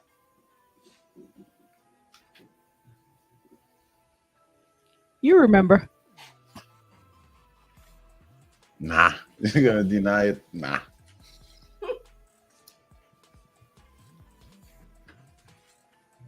And nobody's taking that long to remember something and come out with like, yeah, I remember now. No. Nah. No. Nah. You ever gone to Tennessee with Miss Willis? Yes. Okay. When was that? That was You know- around 2022, early 2022. Early 2022? Okay. It was a day trip. Okay. So you didn't spend the night? So it was a day trip. Okay. We would drive there, have lunch, drive back. the reason we would do that is because the attention, she couldn't get any peace of mind going locally, so we'd get in my car and drive to someplace off the beaten path and have lunch and drive back. Is that when you went to Fainting Goat with her? It's in Jasper. No, that's in Georgia. I don't recall going to Fainting Goat with her. So the Tennessee day trips were only Tennessee. Yes. Okay. Did you ever do these day trips in Georgia? Do we drive anywhere in Georgia? Yeah, you were talking about day trips we going drove- out, and I'm talking about outside of the metro area. Day trips that you were just talking about. These trips you were talking about. The ones that you were. I'm only asking about the ones you were just talking about. Are all of those in Tennessee? No, we drove to Alabama before. Okay. Back. You drove to Alabama? Mm-hmm. Did you go anywhere in Georgia? North Georgia?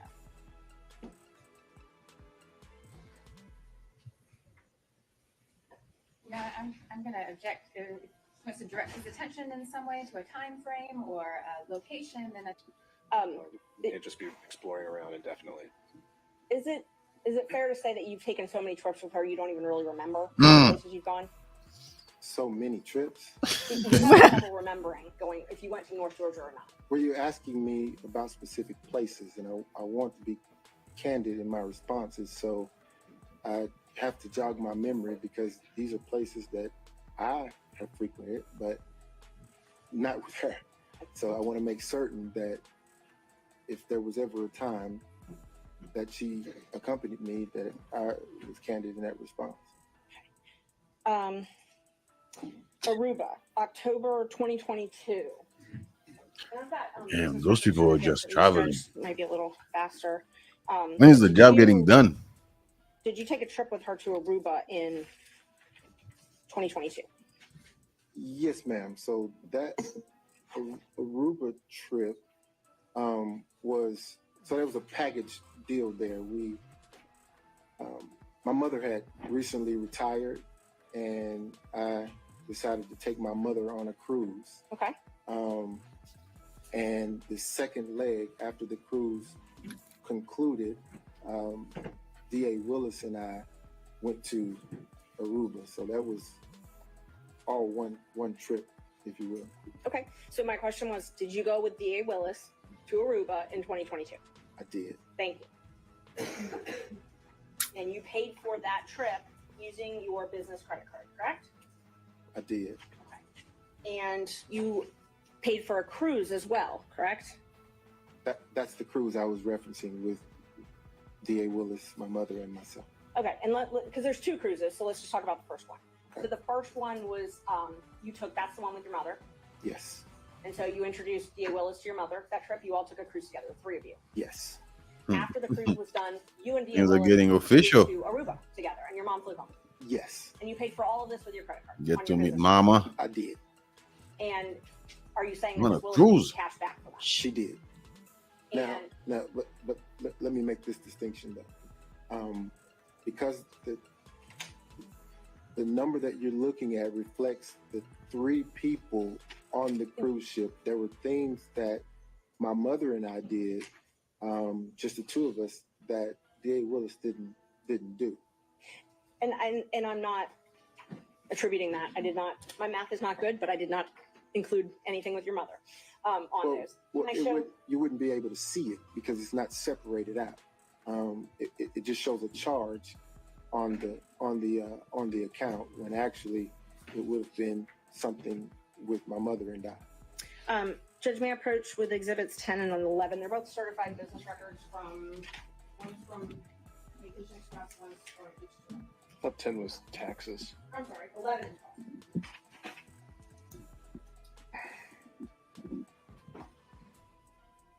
Yeah, for sure.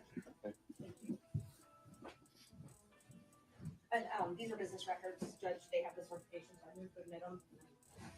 All right. Defense 11 and 12. Ms. Cross. based on Ms. Merchant's representation that they are true and accurate as to the certification that was provided to her, you have no objection. All right. Again, seeing no other objection, they're admitted. So the trip to Aruba alone for you and DA Willis was $3,835.26, correct? Just Aruba. I'm looking for the amount. This one is 11. Yes, ma'am. $3,835.26. And then the Royal Caribbean for just you and Miss Willis was $1,269.70, correct? No, ma'am. Your mother's got a different line item on there. I'm talking about the cruise, the actual cruise cabin. I think you need to rephrase that as in the form of a question, Ms. Merchant. Did you pay Royal Caribbean for yours and Miss Willis's cabin $1,269.70? Where are we? Which page? We're on the receipts. There's just a few pages of receipts on exhibit number 11. Okay. I'm in 11.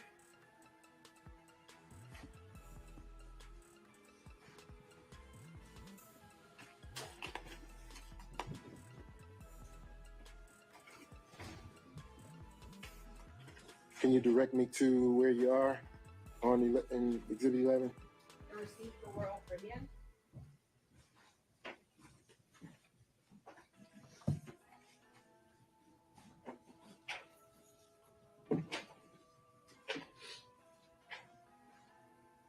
So we've got your flights on the one page. I already asked you about Aruba.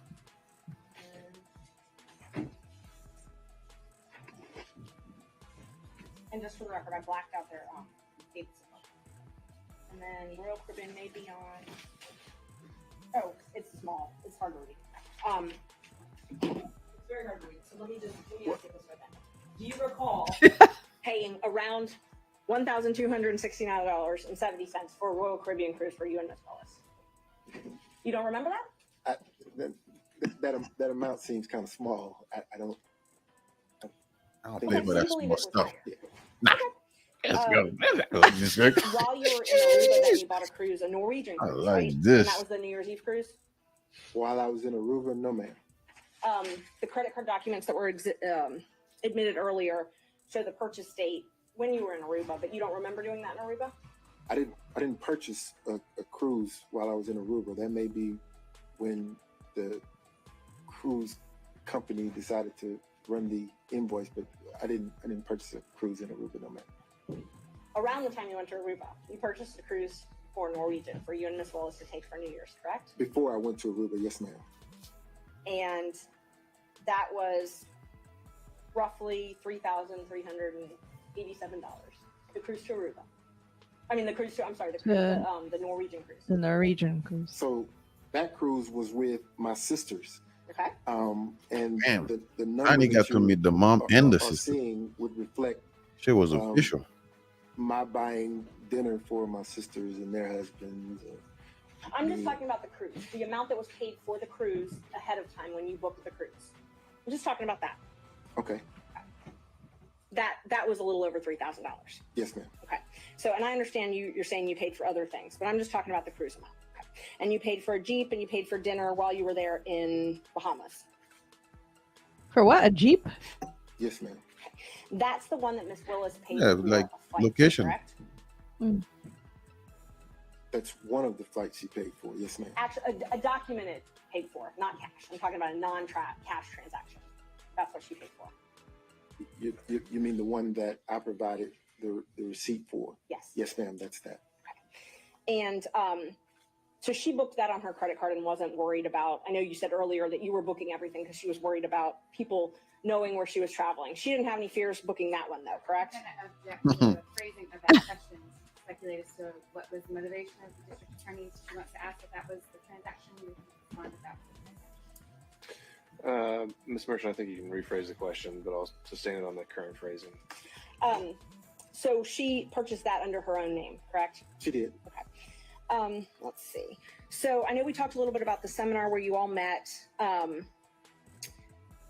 isn't it true that you would go to Miss Willis's house in South Fulton County occasionally? I've never gone to her house in South Fulton County. You've never gone to her house in South I've Fulton never County? seen her house. The first time I even heard the address of that house was when one of the individuals in the election fraud case somehow doxed it and it got out. That was the first time I'd even seen that address. But you would go to the East Point condo, correct? What East Point condo? East Point, Hapeville, something like that. I've never been to East Point with Miss Willis. You've never gone to a condo in either the East Point or Hapeville area with Miss Willis. Wait, that's different. I have gone to a condo in Hapeville. Okay. So Hapeville. Yes, ma'am. So you have gone to a condo with Miss Willis in Hapeville. I have. Have you spent the night there? Never. Never spent the night. Never. Is that the condo that was rented by Robin Yurdy?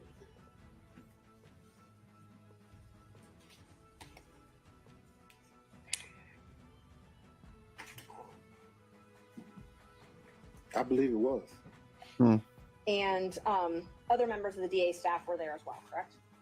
Sometimes. I've never been around other members of the DA staff at a condo in Hapeville. There's never been any security for Miss Willis? Not around me. Did you ever ride with Miss Willis with her security detail to and from the house? No. You served on Miss Willis's transition team, correct? Yes. And you were part of all of her interviews where she interviewed and re-interviewed employees? I would say probably 98, 99% of them, yes. Is it fair to say you took an active role in these interviews? Yes, ma'am. Prior to this, you'd never worked at a DA's office, right? Have I ever worked in her DA's office? At No, a ma'am. DA's office, any DA's office. No, ma'am. Have you ever managed a large law firm or a Your large? Honor, I'm going to object to the relevance of these questions. Ms. Merchant. He served on her transition team, and so, and what we're trying to prove is that there's a personal and financial relationship, and that it was improper. And so, you know, whether or not he had experience to serve on this transition team, I think is relevant. Right. I think I already said that we don't need the evidentiary Okay. hearing on that point. I'll move on. It's the same. Terrence Bradley also received a contract for Fulton County, correct?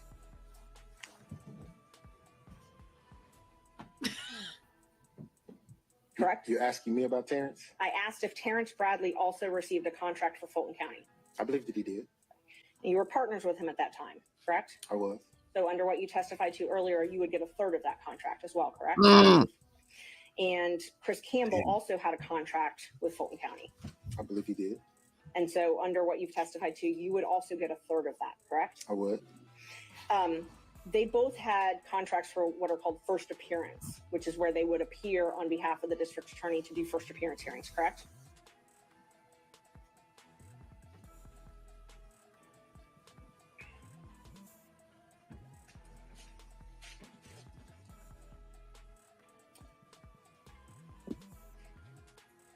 I believe they did. Okay. And they also had what's called a taint contract. They both entered into them January 25th, 2021, correct? Filter, yes, ma'am. Taint or filter. Yes, ma'am. And that was for work in the anti-corruption unit? I don't know that it was anti-corruption. I think that it was civil rights, maybe. And Judge, the DA's or Fulton County's come and I guess brought our certificate now, so we would move to admit the contracts. I've got those. Under that certificate, I was planning on doing it under the open records officer, but I believe now they've certified it. I just haven't looked at everything they've certified though. So I'm going to ask that the document be looked at and confirmed prior to its sending. All right, Ms. Merchant, is there anything else? What other areas were you planning to cover on this direct other than these documents? I'm planning on introducing all of the contracts and invoices, but I haven't had a chance to look at what Fulton County certified. So I'm planning on introducing those and then not much. Can we do the not much? We'll do the not much, and then we'll get back to the contracts. Okay, yeah, definitely. Okay, so this taint contract, and we're not admitting these right now, but if I represent to you that they say anti-corruption unit, can you tell us what a taint attorney for an anti-corruption unit would do? I didn't have a part in those contracts. They were your partners at the time, though, correct? Oh, absolutely. Okay. Okay. And so you didn't have a part in those contracts, but you got a third of the contract payment. Oh, absolutely. Okay. So the taint contracts that Bradley and Campbell, who are your law partners at the time, had for doing taint review, you got a third of those. Yes, ma'am. Okay.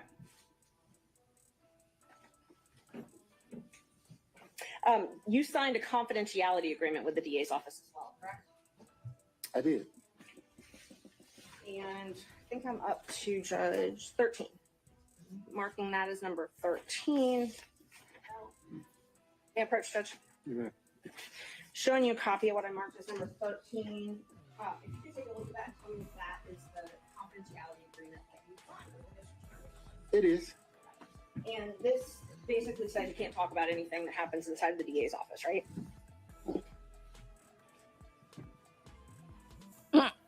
No. It doesn't say you can't talk about it? No. You said it basically says that I can't talk about anything that happens inside the DA's office, and that's not what. Are you tendering this exhibit? I am, yes. We would tender 13. Ms. Cross. Fail to see the relevance or the larger relevance objections otherwise. Ms. Mershon, relevance of this? Judge, it's relevant to his testimony. If he signed an agreement that says he can't talk about things that happen in the district attorney's office, I think that's relevant to this. I also think How? that because it's motivation in his testimony. I mean, whether or not he's going to testify to something. It's also been certified. I mean, it's part of the record as from what Fulton County gave us. Sure, but he hasn't said that it's preventing him from testifying in any way today, is it? Well, and I can ask him about that. Yeah. Mr. Wade, is this confidential agreement affecting your testimony today? No, sir. Okay. All right. That's fine. Let's see. The contracts judge and the invoices that I wanted to admit all of his invoices and contracts with Fulton County. I have them certified. I guess I have them certified through Fulton County, so I wasn't sure if I needed to do that. I just wanted to know if the state had an objection to those before. Well, I don't think they've had a chance to look at them. So that's the sole remaining exhibit in line of questioning here? Yes.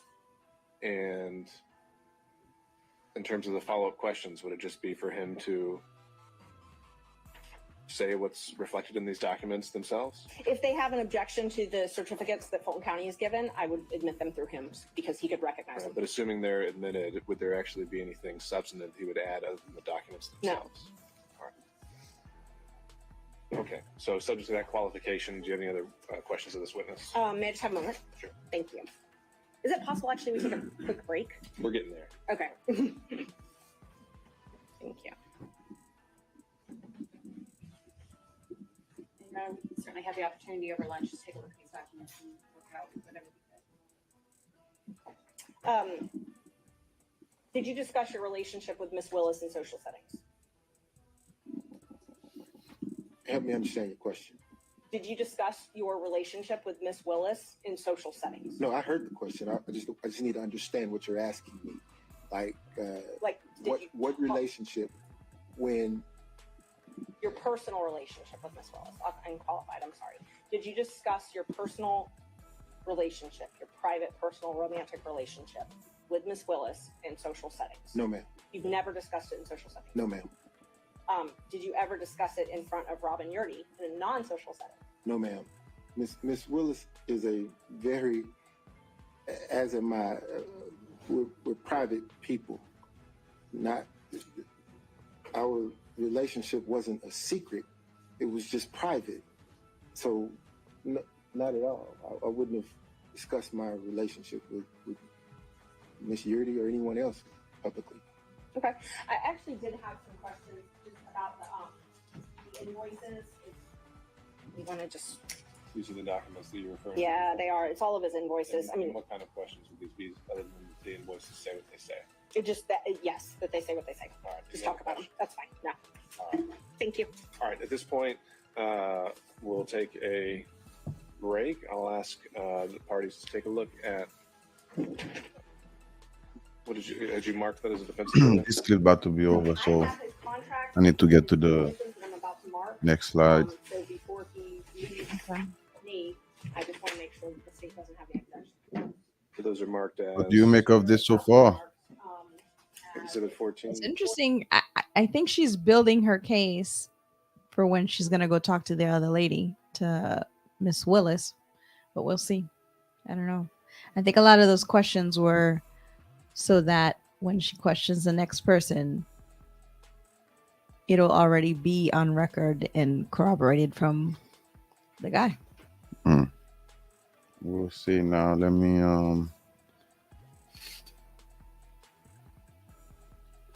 see.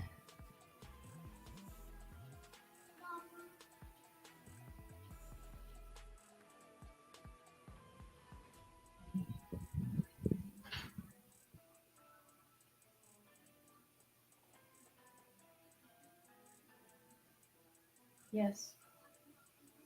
Let's see right here.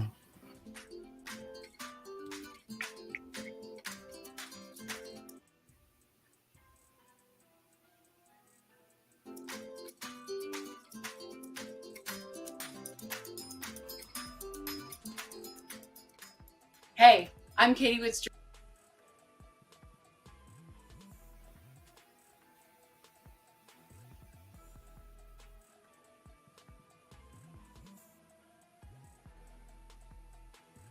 I'm looking for the next, StreamYard, and for the today next clip.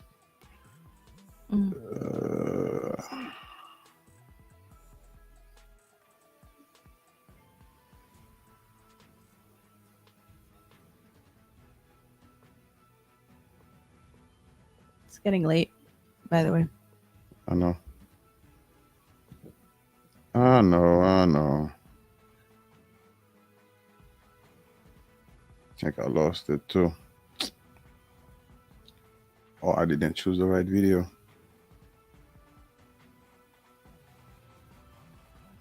So the next one, I think I'll just go over straight to Fani. Okay, is hers long? Nah, no.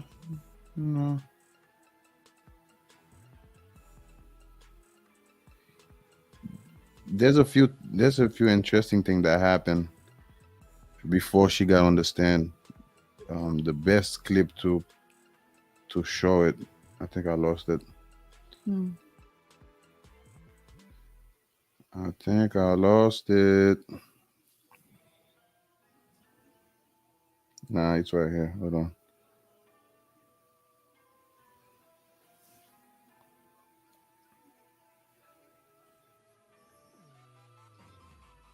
All right, so there's some more and wait for another hour. It was on the stand for another hour.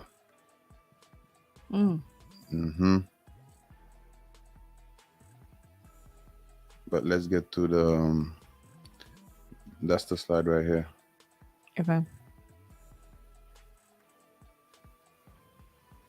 Fanny's team didn't want her to get on the stand, but those guys, they're making a case why she should be on the stand. And in the middle of doing that, They total up to around $10,000 in cash. Yet on the financial declaration for 2021, which was filed in April of 2022, and the financial declaration for 2022, which was filed in April of 2023, there is no listing of any gifts whatsoever over $100 from a prohibited source. It cries out for her testimony.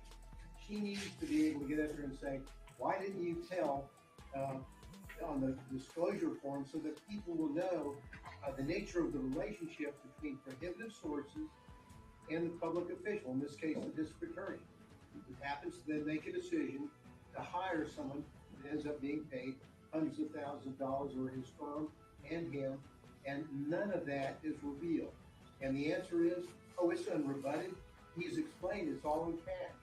Let her get up and let's, and obviously, we are advocates in our position, but that explanation of cash does not pass the smell test or the straight face test. She needs to go on the record. She filed this motion with his declaration. We've seen what happened here. Now, I'll just 2 or 3 more sentences. We need to have the full picture as we've gotten through Mr. Wade, of his fault. You hear that? Serious You hear those footsteps? Yeah. And then suddenly he's Boom. changed. She files her financial declarations. Now that's what I wanted. That's We need Look at that. to go over all of this and to explain exactly what happened. The attorney's face. that's really what I wanted to see. That's what I really wanted to see with you. She walked in Like from the mom. like she walking on a bad foot. Like, check this out. But look at her attorney's face. Everybody's face. Smell test or the straight face test. She needs to go on the record. She filed this motion with his declaration. I'm gonna put it on slow motion. What happened here now involved 2 or 3 more. The camera did a good job too by zooming out and focusing on her. Mhm. His faults interrogatory. Serious business for a lawyer. He's already on it. Boom. And suddenly he's She threw that thing on the boom. files her financial Like, what the fuck you doing here, lady? She was like, what the fuck am I dealing with here? I'm going too far back, but and I'm not sure who she was looking at that way.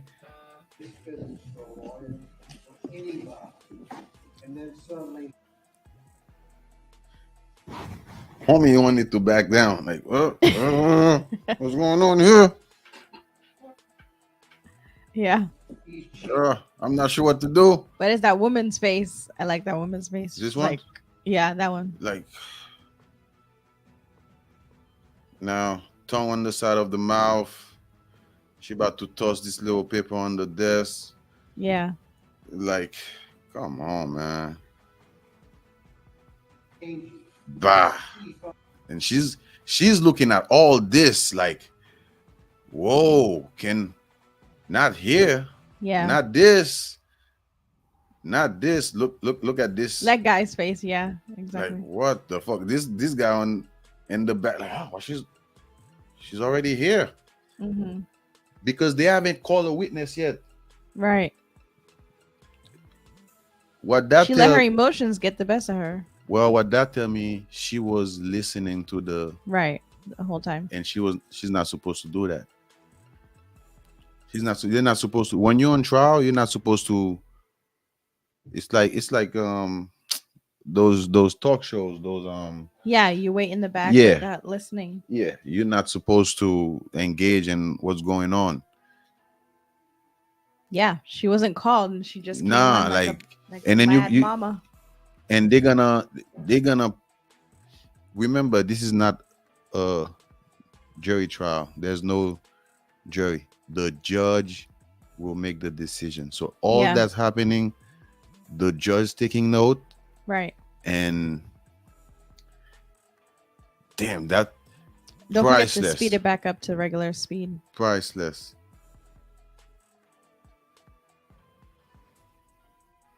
Boom. Let's go.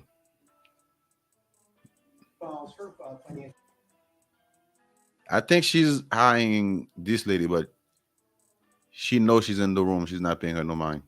She came for her. She came for her.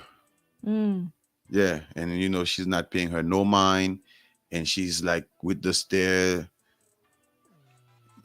Same problem. We need her in here to go over all of this and to explain exactly what happened.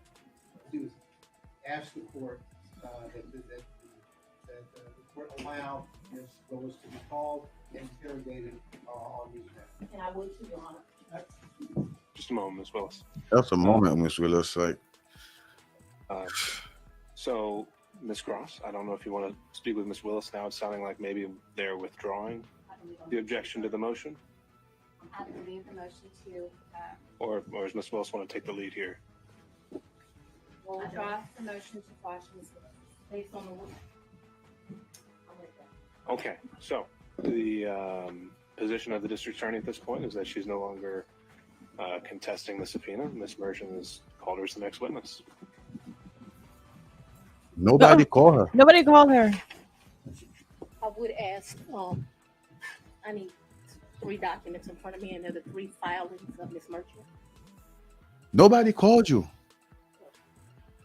And she started making demand. Right. Okay. Now, body language. You see the chest rising and fall? Yeah.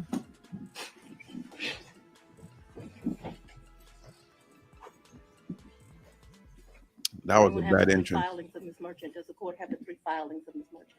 When you say the filings, you mean like the pleadings? The pleadings, yes, Your Honor. Okay. I think we can locate those for you in the supplemental. I want the one filed on January the 8th, the one filed immediately after we filed ours, and the final one. If you want to take a break to get them, I can make a copy. I think we have one. She's annoyed. The only copy I have is going to have my Eyelashes looking So if we crazy, don't have by it, the we'll way. have it. Shh. 5-minute break, Your Honor. Let's I'll get take- the documents. All right. I'll sit here and wait for him.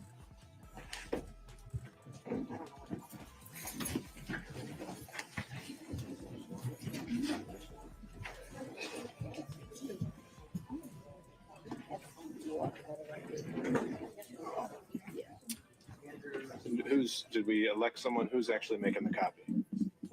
You got it? Okay. This crosses.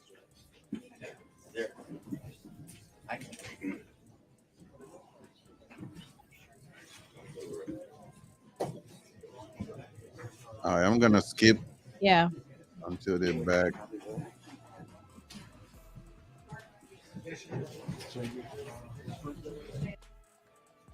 We want to enjoy our free time and not worry about expensive house repairs. So, a neighbor recommended 210.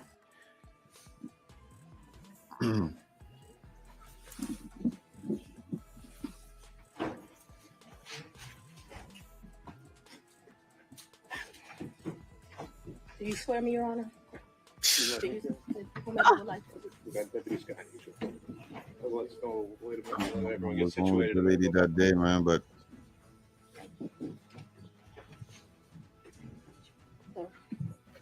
Tissue in here.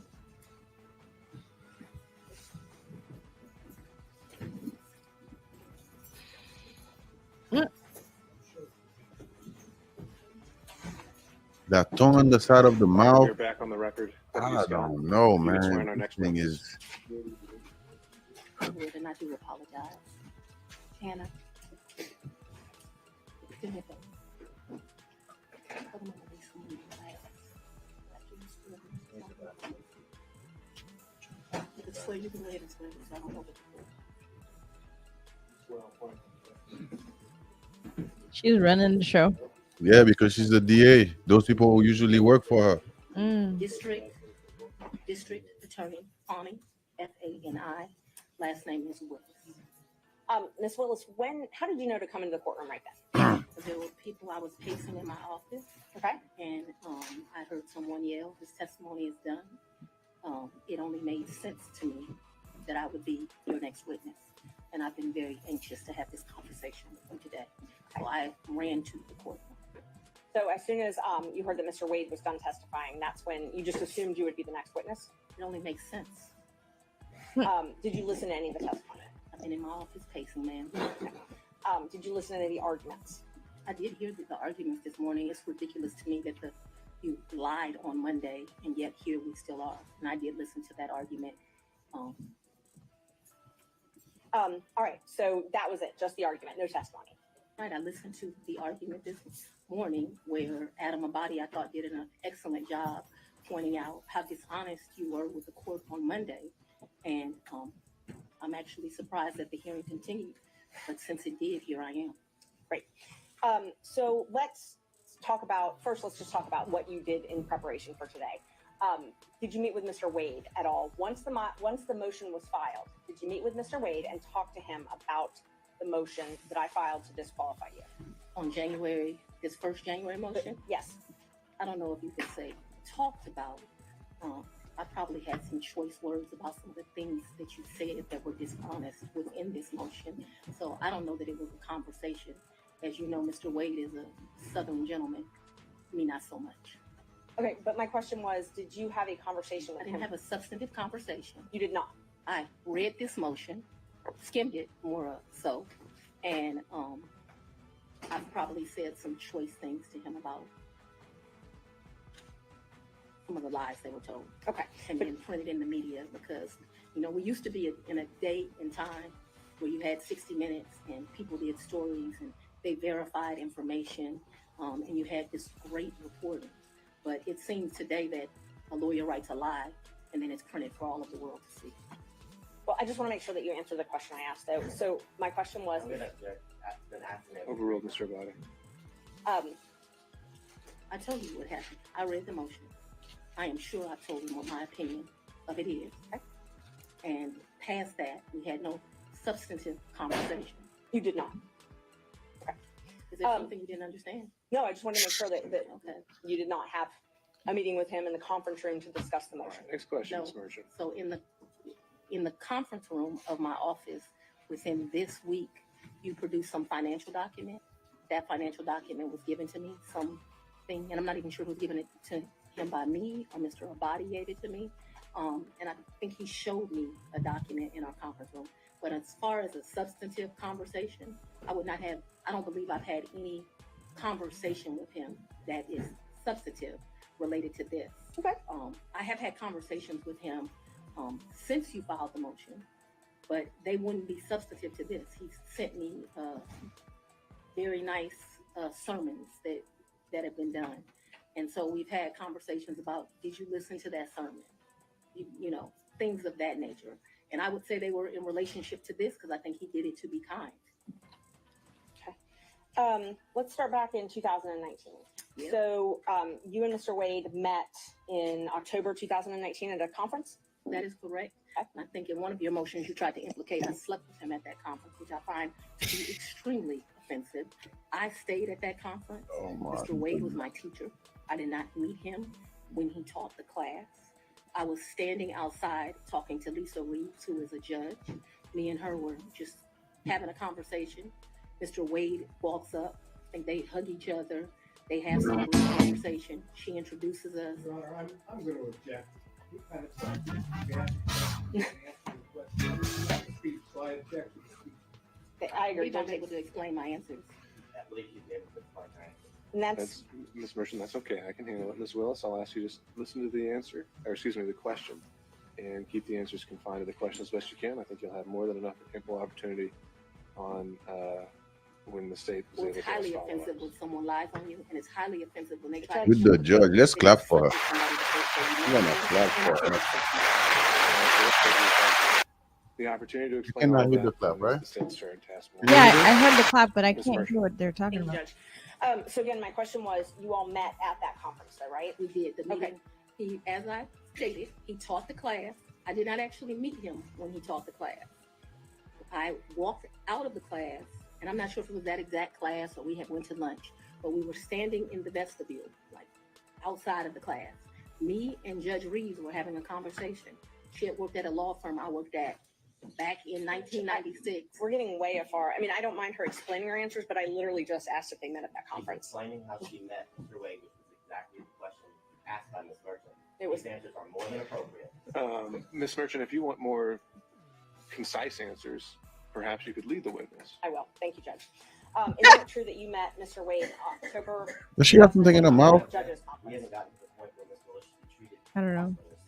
I think we And have. I'm very Mr. much Abadi. want to be here, so I'm not a hostile witness. I very much want to be Not here. so much that you're hostile, Ms. Willis. It'd be an adverse witness. Your interests are opposed to Ms. Merchant's. Thank you. Merchant's interests are You asked her. Fuck contrary that. to Let me the give you a clap. Here. Just ask that We we. can keep things moving. Ms. Merchant, Thank you. next question, Thank you. please. Okay, so we've confirmed when you met. After that, isn't it true? No, I need to explain this, and I think I get to explain my answers. When I met him, Judge Reeves introduced us. He handed me his business card. I'm unsure if I handed him my business card, but we exchanged information. He said, if you ever need any help, give me a call. And he walked to the parking lot. So after that, you started dating shortly thereafter, correct? That's a lie. That's one of your lies. Do you know Robin Yurdy? I know her as Robin Bryant. I knew her. So Robin did not go to my college. She went to the college of, I went to Howard University. She went to Morgan State. I met her Shading on through some Morgan people State. I knew. In college, we hung out a bit, not much because she was in Baltimore and I was in Washington, D.C., but we hung out a bit. After college, I lost contact with her. I probably didn't see Robin again until maybe 7 or 8 years ago, a chance meeting here in Atlanta, but we did not have a consistent relationship from when I left college and came to Emory Law School here in Atlanta. But 8 to 10 years ago, just by happenstance, I ran into her. So she was in Atlanta. You have been friends with Robin for 30-something years. Did you hear my answer, ma'am? Yes, and I'm asking if you've been friends with her for 30-something years. I've known her for 30-something years. We certainly hung out and partied together in college. She was from the D.C. area. She would come home, we'd party together. Wasn't close, but she was certainly in the girlfriends that party together. And then, like I said, I ran into her about 10 years ago in Atlanta, Georgia. But we didn't talk throughout that time period. I didn't see her. I didn't even know where she was. When I ran into her, I was surprised she was in Atlanta. And so, yes, I have known her probably since 1990, 1991, but we have not maintained a consistent relationship that whole time. For the last 10 years or 5, whatever you'd like to classify it as, have you been friends with her? I have not spoken to Robin in over a year. I certainly do not consider her a friend now. I think that she, there's a saying, no good deed goes unpunished. And I think that she betrayed our friendship. So let's narrow it down, the timeline now. So my questions are going to be from the time period of 2019 until she no longer was employed for you, the last time you all talked. So all of my next questions are just focused on that time frame, okay? Yes, ma'am. Up until she left your office. Yes, ma'am. During 2019, you all were friends, correct? Yes, we knew each other in 2019. During 2020, you all were friends, correct? We were friends during that time period. During 2021, you all were friends, correct? Yes. Okay. And such good friends that when you needed a place to stay, you asked her if you could take over her lease. That's a lie. You did not move into her apartment? I did, but that's not the way you characterize it. Is wrong. I asked if you could take over her lease. I did not ask if I could take over her lease. Did you move into her apartment? I moved into her condo in April of 21. The circumstances around that were that Robin met her husband. They wanted to move into another and separate place. She wanted to get rid of her condo. My father was living with me at the house. Because of this case and because of my stance on gangs, my life was being threatened regularly. My father urged me to leave our home. At the same time, as luck would have it, Robin wanted to give up her lease because she wanted to move in with this new man she met, who eventually became her husband. And so, as life circumstances worked, my dad was begging me to leave the house. He was afraid for me, afraid for his grandchildren. She wanted someone to take over her lease so that she didn't, have to pay a fee or get abandoned. And so, I don't remember when, but probably March or April of 21, I moved in and take over her lease. And did you pay her or did you pay the leasing agent? No, I don't even know who the leasing agent was. I paid her. You paid her. Did you pay her cash or did you use the card? There were some times that I would give her cash, but mostly I paid her via Cash App. That would be the most convenient thing. So I would not only give her rent, but then like when the utilities would come in, whatever the utility was, she might be like, I need $70, I need $100, whatever it was. And we never had a problem with money. Whatever she told me it was, I never asked to see a bill. I never questioned her. I just gave it to her. What percentage would you say you paid cash versus Cash App? Oh, the vast majority was Cash App. I don't know what percentage. I'm not going to guess that. But the vast majority was Cash App. But there would be times she would say, this bill came in at $70. Here goes $70. Did you have a monthly rent amount that you paid her? I can't remember. It was $1,500. I can't remember what it was. And it would vary, which I don't understand to this day. But like I said, I never questioned her. When did you move out? She said it was, that's what I paid. When did you I move out? abruptly moved out in February, either late January or early February of 22. Of 22. Yes, February ma'am. 2022, is that what you said? February of 22. I believe it is January, but I paid her half the rent of February of 22 is what I remember. And because I was offering to pay the whole rent, even though I didn't live there, I didn't think it was right. And I ended up just paying her half the rent. You said you paid her half the rent. Okay. And the time that you said you had to move out of your house because you were scared, did your dad stay there at your house? My father was concerned. Yes, we were both concerned. Okay. But he remained there. My father was 80 years old. He would have been 79. He was scared to death of COVID. You have to go back to when this was. My father's an older man. I wanted him to move out. We had some discussions about him moving out, and what he decided was the risk of COVID was more dangerous than the risk of the people that were threatening. Typical man, more worried about his daughter and his grandchildren than his own safety. You'll get to meet him, and you'll understand he doesn't scare too easily. So his grandkids were living at the house as well at that time? Well, I don't know how old your children are, but when you have adult children, they leave and they come back. They leave and they come back. So there have been periods of time that they're there, they come, they do whatever they want to do. Children do what children do. As long as their mother has a house, they'll come to it. Unfortunately, now the threats because of this case have gotten so extreme. I just pay a mortgage and no one lives there. And that's what I was going to ask you. So when you moved out in, I think you said April 2021, you left your dad and your two kids at the house? My dad and my two kids were not at the house. No. They were not? Okay, so they didn't still live at your house? My youngest daughter certainly did not live there. Okay. My oldest daughter would come back and forth. I can't say month for month when she was there or when she was not there. I know that she has been there post me moving out. At this time, no one is at my house. So at some point after you moved out for the safety reasons, at least one of your children did come Ms. back. Merchant, can we get to either the relationship or the financial benefit? Yes. Let's see. We were back at 2021. So you were still friends with Miss Yeardy then. Were you also friends with Mr. Bradley? I've never been friends with Mr. Bradley. You've never been friends with Mr. Bradley? No, I don't consider us to be friends. I don't dislike Mr. Bradley, but I don't consider us to be friends. Is he someone that you would have in your phone and you would message with? I might have text messaged him. Okay. Would you text message him and Mr. Wade on the same conversations? I don't recall doing that, but if it happened, it wouldn't surprise me. Okay, so that wouldn't surprise you, the three of you. Okay. How frequently would you think that the three of you would have texted? Not very. I wouldn't think very often, but you're asking me to recall. I don't even know what time period you're asking me to recall, but I'm not going to speak to that because I just really don't know the answer to that. And so I don't want to speculate as to how often that would happen. But it's not out of my practice to text two people on one text message. So if you told me that happened and showed it to me, it wouldn't surprise me, although I have no recollection of it. But there would be some record of it in your phone, or the phone records would have some record of those texts.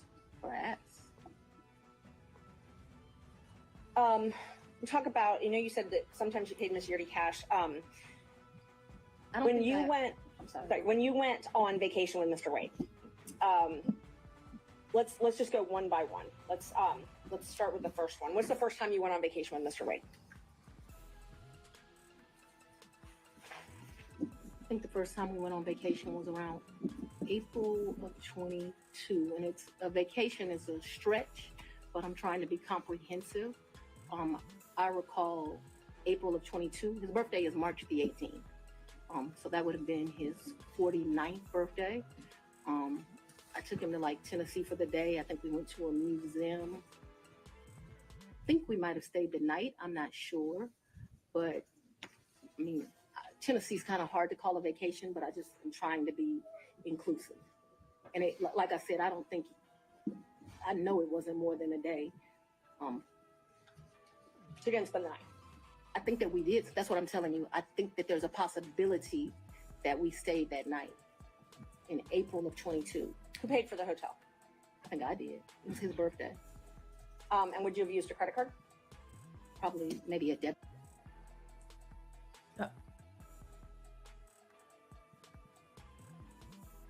And when did you start dating? When I started dating Mr. Wade, it was right around then. April 2020? 22. Yes, 2022. It was around then. I don't know, you know, it's not like when you're in grade school and you send a little letter and it says, will you be my girlfriend, and you check it. I don't know the day that we started seeing each other, but it was early 22 is my recollection. Okay, early 22. And you all went to Florida on vacation as well? I don't recall going to Florida on vacation with him. You never went to Florida with Mr. Wade? When we went to get on the cruise ship, we went to Miami. Okay, that's the only time that you went to Florida with him? I think we went to Miami and spent the night. That's my recollection. Okay. I think we spent one night so that we wouldn't miss the ship. That's my recollection of our Who paid for that hotel? In Miami? Mm-hmm. I don't remember that. And how'd you get to Miami? We would have flown. And we've done that, so that I'm clear, we've done that twice. I think one time we stayed, and I honestly can't tell you, did we stay when the ship left or did we stay when the ship came back? I also can't tell you, so there's 2 cruises out of Miami. There's one that's in that October time period that was with his mom. And then there was another that was a New Year's Eve trip. I know I paid for the New Year's Eve trip because the tickets were $697 each. And I thought, this is ridiculous that the tickets are $700 to go to Miami. But when you travel during New Year's Eve, you know, they get you. So let's just back up and talk about the first time that you went to Florida with Mr. Wade. That was the time that you said you stayed in Miami at the hotel the first night? That's the time I told you I am not sure. So I'm not sure of 2 things. So I want to make sure that my testimony is clear. I'm not sure if we stayed in Miami on the October trip. I'm not sure if we stayed in Miami on the December trip. I just can't remember that. And I also don't remember, so that the record is clear, I don't remember if the necessity was as we got on the ship or we got off the ship. But I do remember there was a night spent in Miami because either whatever, I don't remember. But I think that there was a night spent in Miami. That cruise is the one that you took in October, right? Ma'am, if you have something to refresh my recollection, I'm intentionally trying to not be difficult with you, but I don't want to make up something. You're lying. I know that on one of those 2 trips, we stayed in Miami. I am not sure right now. You're asking me about. Oh, I'm sorry, you misunderstood. I was not asking you which night you stayed in Miami. I'm asking if you took a cruise in October 2022 with Mr. Wade. Yes, and his mom. And his mother. That's what I was asking. Yes. Is that the first time you met his mother? Yes. It was on that cruise. And that was Royal Caribbean, I believe? I honestly don't remember what ship. I know we've taken 2 cruises. I don't know what the ships were. But he paid for the flight and the cruise on Royal Caribbean that time. So yes, he paid. He is the original one that does it. He has something called, Mr. Wade is a world traveler. I'm not as versed as him. He's been to 6 of the 7 continents.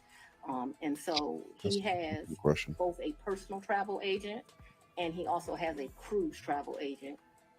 I don't know anything about either of those kind of travel agents. So he is the one that would book the travel, but we need to be clear when we're talking about just because he booked it doesn't mean, like, I don't consider him having taken me anyplace. Let me just be honest. The only one that's ever taken somebody someplace is for his 50th birthday. I consider that I took him to Belize. And I took him to Belize because, I don't want to discuss his personal business, but I'm happy Mr. Wade is still here with us. And I did 50 big. 50 big. Very big. So still on that October Royal Caribbean cruise, even though he had a travel agent. I'm sorry? If you do me a favor, I don't know what cruise ship, what time.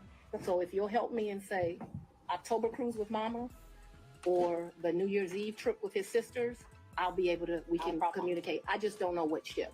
October cruise with Mama. That's what I'm talking about. Yeah. He paid for the cruise and the flights for that trip. So he called his cruise agent and he booked that through them because he has a cruise agent. Right. He also has a regular agent. I don't know the cruise agent's name. So I wasn't asking about his travel agent. I was just asking if he paid for those. He did not, though. Okay. Because the reason I consider that he did not is I gave him his money back. And I was about to ask that. But initially, he paid for that. Yeah, he called his cruise agent. Like, I think they have his card on record. They do whatever. Okay. So initially, he paid for the cruise and the flight to Miami and the Royal Caribbean cruise. And my understanding of that October cruise is like it was a package the lady did for him. And I'll get to the reimbursements and all that. I'm just trying to confirm he paid for the flight and the cruise in October. And I think that when you say things that way, I want this record to be Initially. abundantly clear that he calls his travel agent, he calls his cruise agent. They do whatever he tells them. He's like on a first name basis with these people. They do it, and then he tells me how much it is, and I give him the money back. I don't, just like you're asking me about the money with Robin, I don't do my friends like that. So if you tell me it's a G, then you're gonna get $1,000. Whatever it is, I didn't ever make him produce receipts to me. Whatever he told me it was, I gave him the money back. Isn't it true that he paid for the cruise and the flight on his credit card? I'm not asking about reimbursement or after. He used his credit card to buy the cruise and buy the flight, correct? I have no idea how he paid for it, if it's a credit card, if it's a debit card, but certainly he called his cruise agent. You know, like how many people have a cruise agent? He calls his cruise agent, tells them where they want to go. They tell him what's booked. You have to remember, he White didn't just people are pay laughing for at this clown, man. that initial was Like, what the me, fuck? him, and his mother. And then after that cruise, you all flew to Aruba and spent a couple days in a hotel there, correct? Right, and his mother was not happy He that we left her initially behind. paid for that. He initially paid for that. For Aruba, yes, ma'am. So let's talk about both of those. I know he initially paid for it. Did you pay him back? For the cruise and for Aruba, yeah, I gave him his money before we ever went on that trip. You gave him cash before you ever went on the trip? Mm-hmm. Okay. And so when you got cash to pay him back on these trips, would you go to the ATM? No, lady. You would not go to the ATM? No. No, lady. No, So, that's Fulton County like pays you I got money. direct deposit, I assume? Yes, Fulton County and the state of Georgia both pay me direct deposits. Okay. So the cash that you would pay him, you wouldn't get it out of the bank. I have money in my house. You have money in your house. So it was just money that was there. When you meet my father. Anyway, that part right there, she just involved. She just put IRS on her case. Okay, she just put IRS on her case by being, you know. He was going to tell you as a woman, you should always have, which I don't have, so let's don't tell him that. You should have at least 6 months in cash at your house at all times. Now, I don't know why this old black man feels like that, but he does. When we were growing up, my daddy had 3 safes in the house. So my father's bought me a lockbox, and I always keep cash in the house. Now, I don't do it to the degree that my father would do it, so he would probably be ashamed with me, but I always have cash at the house. That has been, I don't know, all my life. If you're a woman and you go on a date with a man, you better have $200 in your pocket. So if that man acts up, you can go where you want to go. So I keep cash in my house, and I don't keep cash as good in my purse like I used to. I don't go on many dates, but when you go on a date, you should have cash in your pocket. So my question was, where did that cash originally come from? If it didn't come out of the bank? Cash is fungible. We've had cash for years in my house. So for me to tell you the source of when it comes from, when you go to Publix and you buy something, you get $50, you throw it in there. When it's been my whole life. When I took out. Are you buying that, Lori? Am I buying what? What she's selling? That she has cash in her house regularly? She got that amount to pay for cruises, tickets, and you know. yeah, well, okay, now if you have an habit, like let's say I have a habit of keeping $500 cash at my house, right? Once I spent $200, $300, I have to put it back. you got to replenish it. Okay, so her telling that that's a practice of hers, that she keep cash money, and she done paid this guy all for all those expenses. When did you put those money back? Is there any current transaction that you finally had time to go to the bank and make a big withdrawal? You had to go inside for that, and you know. You think that's where the attorney's going with it? Eventually, I will ask you because you're lying. Just because you're gonna say, yeah, okay, saying that I pay cash is because there's no proof of that transaction. Okay. Meanwhile, those lawyers, they have, you know, other instances when you didn't come up with that cash. Why you didn't have cash for that at that time? They're gonna get into that. Okay. Okay, but I mean, the having them cash in her house and safes and stuff like that. Okay, that's plausible. That's believable. Now the amount, her not knowing and not having a set round number that she would always keep in her house. I mean, I don't know if that's a practice. Then your dad put you on that. mhm. That mean you got a habit. Once I reach 200, I'm freaking out. I need more. I need to keep large amount of money in my house. Yeah, but she didn't ask her those questions, Okay. or at least not yet, from what I'm hearing. Out a large amount of money on my first campaign. I kept some of the cash of that. You hear that? No, back up a little bit because you cut it. Okay. 6 months in cash at your house at all times. Now, I don't know why this old black man feels like that, but he does. When we were growing up, my daddy had 3 safes in the house. So my father's bought me a lockbox, and I always keep cash in the house. Now, I don't do it to the degree that my father would do it, so he would probably be ashamed with me, but I always have cash at the house. That has been, I don't know, all my life. If you're a woman and you go on a date with a man, you better have $200 in your pocket.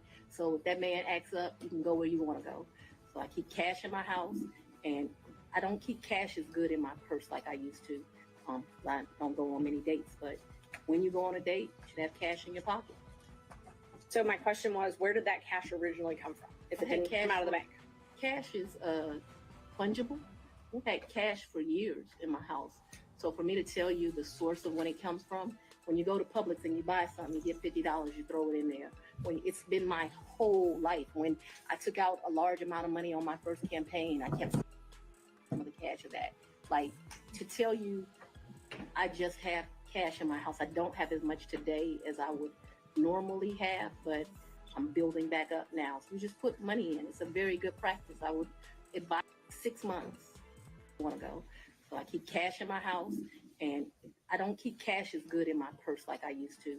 I don't go on many dates, but when you go on a date, you should have cash in your pocket. So my question was, where did that cash originally come from? If it didn't come out of the bank? Cash is fungible. We've had cash for years in my house. So for me to tell you the source of when it comes from, when you go to Publix and you buy something, you get $50, you throw it in there. When it's been my whole life. When I took out a large amount of money on my first campaign. I took out a large amount of money on my first campaign. Mm-hmm. You're not supposed to do that. Campaign money is not your money. It's not your personal money. Campaign, I kept some of the cash of that. Like, to tell you, I just have cash in my house. I don't have as much today as I would normally have, but I'm building back up now. So you just put money in. It's a very good practice. I would advise it to all women.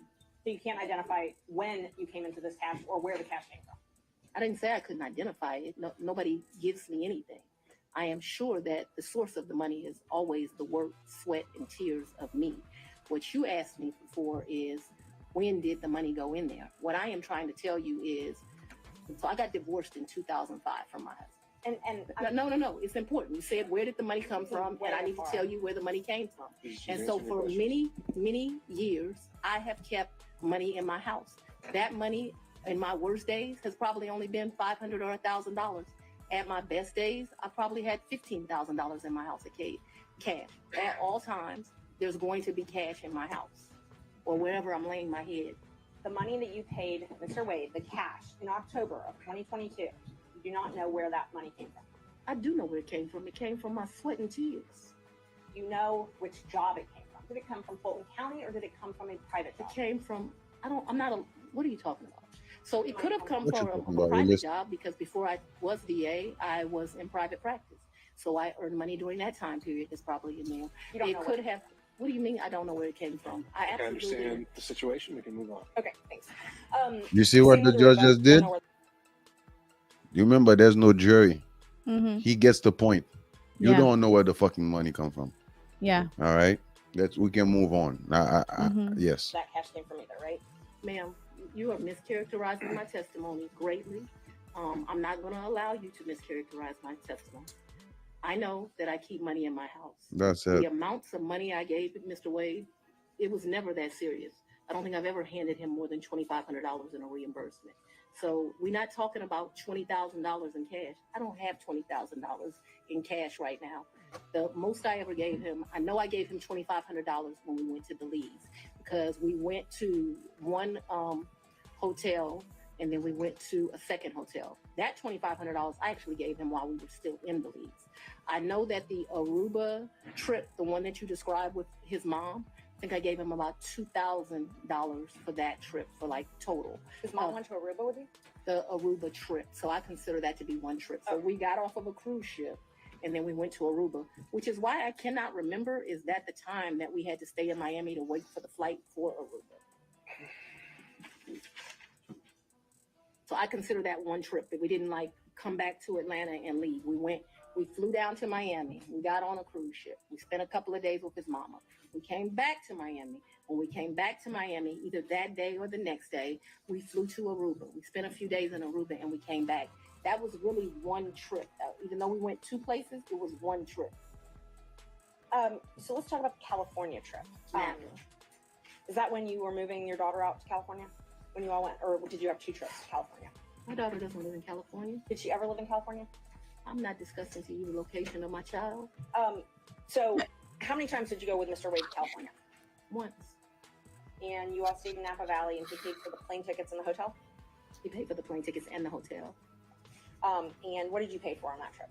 I gave him much less cash that time, probably $400 or $500, and then I paid for a bunch of stuff. I think we did 2 different wine tours that you do. That's They're the pretty ghetto expensive. moment right here. I think I bought him.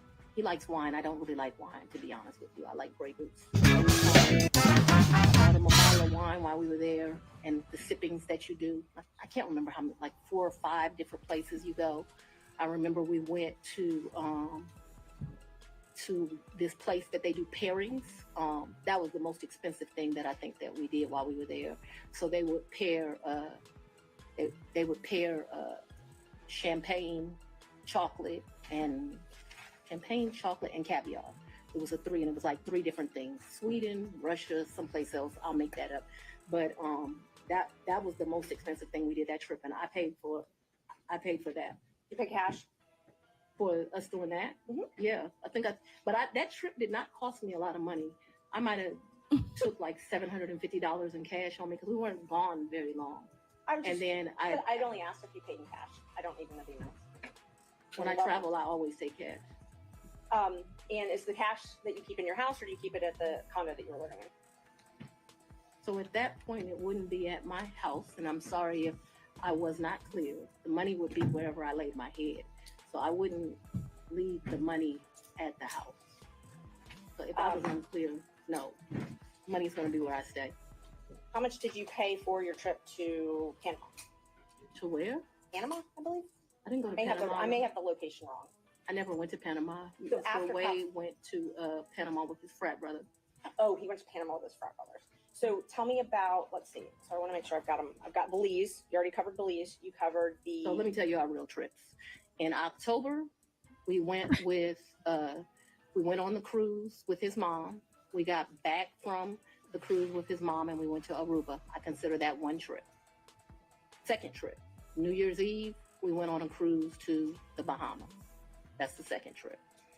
I'll make sure I get this right. Third trip, 100% on me. I think he might have spent $200 on that entire trip. We went to Belize. That was my trip. That was, his 50th. And then Napa Valley, we went around May. I don't know the dates, but it seems to me like it was close to Mother's Day. And those are the only trips? So that the record is complete. I can remember one time driving to, where were we? South Carolina, and we met my sister for lunch with her man. When was that? I don't know, but we didn't stay the night there. But I guess people would consider that a trip if you drive somewhere and you come back. That was insane because it was like 5 hours to drive. We ate lunch and we drove right back. I can remember driving to some little town in Georgia. I don't even know where I was. I had never been there before or after. There's some boat you can get on over to, and there's like a slave thing. If that gives anyone any reference, we didn't do that. I Let me remember ask you doing this. that. You think she's racist? Do I think she's racist? Mm-hmm. Not off of what I'm hearing from here. From now, okay. I don't know anything about her. Okay. Mm-hmm. I remember driving one time to Charlotte. We had lunch with one of my very close girlfriends. And again, we drove to Charlotte, met my girlfriend for lunch, and drove right back. So that's a trip. We didn't stay the night there, but I just want to be complete in my testimony. We drove someplace, had lunch, drove back.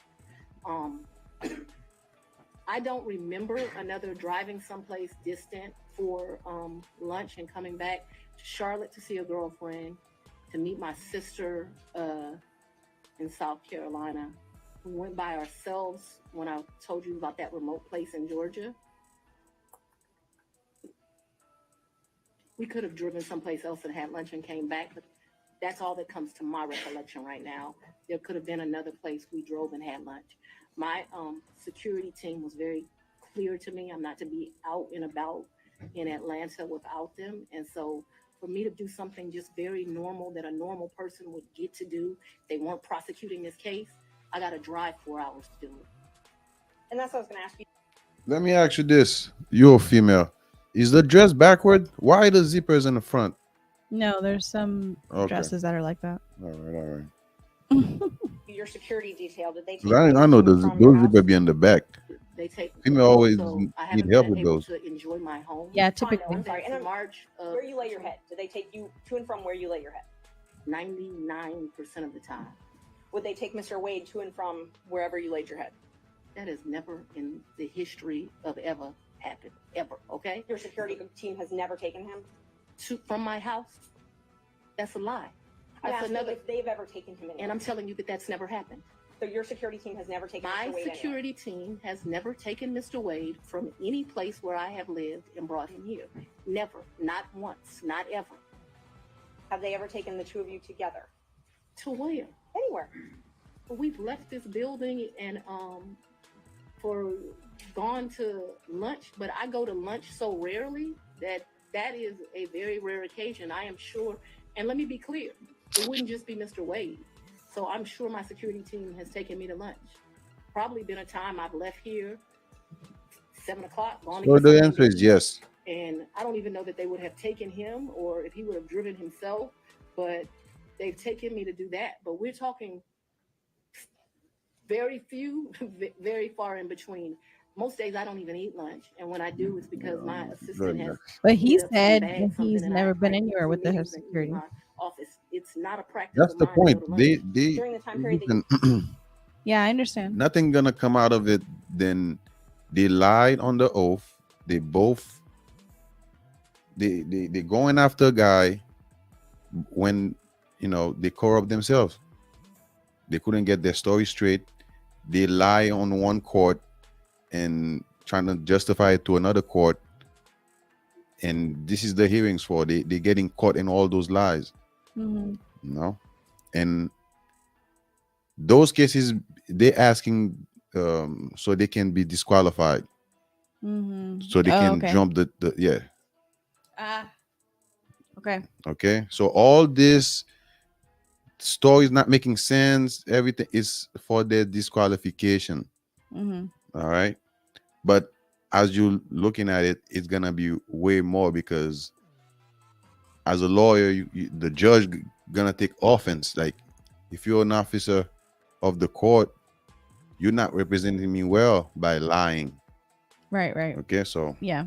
you were dating, would your security team ever take you two together anywhere? No. Never. If there was a lunch that occurred that I just described, if there was a meal that occurred that I just described, anything outside of that, and it needs to be very clear. Not often. Once, twice.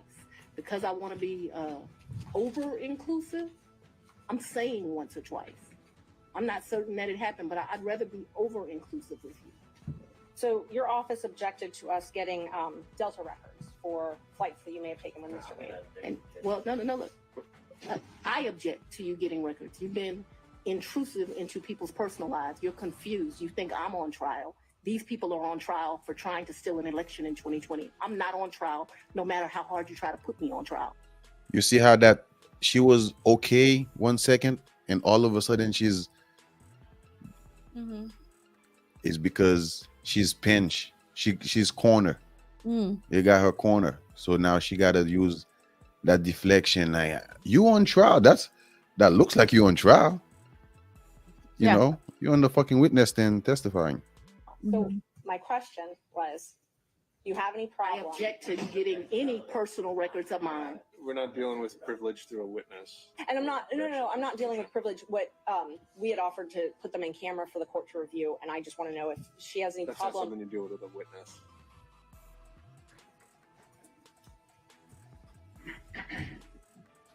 Okay, you have to file as part of your job something called an income and financial disclosure report, correct? That's correct. And you filed your first one, so you filed 2 today, is that right? Is it 2 or 3? I probably would have filed 21, 22. And maybe I haven't filed 23 yet, because isn't it due like June of the next year? April, I believe. So you filed, let's see, you filed your first one, it looks like April 15th, 2022, and your second one, April 17th, 2023. Does that sound familiar? That I don't remember the dates, but you're an officer of the court. I'm gonna hope you're telling the truth now. May I approach the witness? Okay. Thank you. I already gave the state a copy. Exhibits 20 and 21. Now, you remember when I told you the other guy was doing well, how he was presenting himself? You see why I said that? Yeah, I understand. He looked more like a fucking lawyer. Right. Like, let's get to this. No, this, no, that. Yeah, I think she's letting her emotions and her anger at whatever she's angry about get in the way of her professionally. I think it's that woman. I think that woman triggers her. You know, because she was the one mentioning that this lady participated in Wayne's campaign. Had Wayne's where it was a supporter of Wade, not Wade, Wayne. Yeah, is it Wade or Wade? Wait, who's Wayne? Wade. She used to be a supporter of him while he was running for some kind of so she made it apparent too when she started questioning him. Right. So I supported your right, and it's like I don't know. Does she feel like betrayal? I don't know. I think she's just angry that that there are things that are coming out that's not the truth, the full truth, and she wants to set the record straight. That's what I'm gathering. Who want to set the record straight? Fani. I'm not sure. What? Miss Willis. That same lady you see admitting that she had an affair during MLK, she gave a speech. She never mentioned that she was seeing that guy. She's implying during that MLK this year. Yeah. Oh. Tomorrow we can watch it. Yeah. She implied they coming after the one guy, the black guy, and then that's why those team gonna use that against her, like, you know, playing the race card. Because she's saying they're coming after her, like the thing is racially motivated. Okay. Can somebody bring me some? Yeah. Guys are getting a little old. She should take the day off. Yes. Okay. Yes, so ma'am. Those are the ones that you filed. This looks like me for sure. Yes, ma'am. Yes, ma'am. Judge, we'd move to admit 20 and 21. I think you need to delineate which one's which 20 one's which. is 2021, so it accounts for the time period, Your Honor, January the 1st, 21 through December the 31st, 2021. That is Defendant's Exhibit 20. Defendant's Exhibit 2021, it accounts for the time period, January the 1st, 2022 through December the 1st of 2022. All right. Any objection to Exhibits 20 and 21? Nope. Sorry. From other counsel? Admitted without objection. When did your personal relationship with Mr. Wade end? Our personal relationship ended in this year. So let's be very clear so that we don't mix words. I don't want to mix words. Is it this year? Mr. Wade is my friend right now. Okay. Mr. Wade, I would say, has been my friend since 2020. I think he started out as like a mentor and a professional colleague. He became my friend and somebody that I really respected. I feel very indebted to Mr. Wade for taking on the task of this job. And he is certainly my friend and one of the people that I respect the most. So if you ask about a personal relationship, I consider myself to have a personal relationship right now, Mr. Wade. I consider myself to have a personal relationship with Anna Cross. I consider myself to have a personal relationship with Mr. Abadi.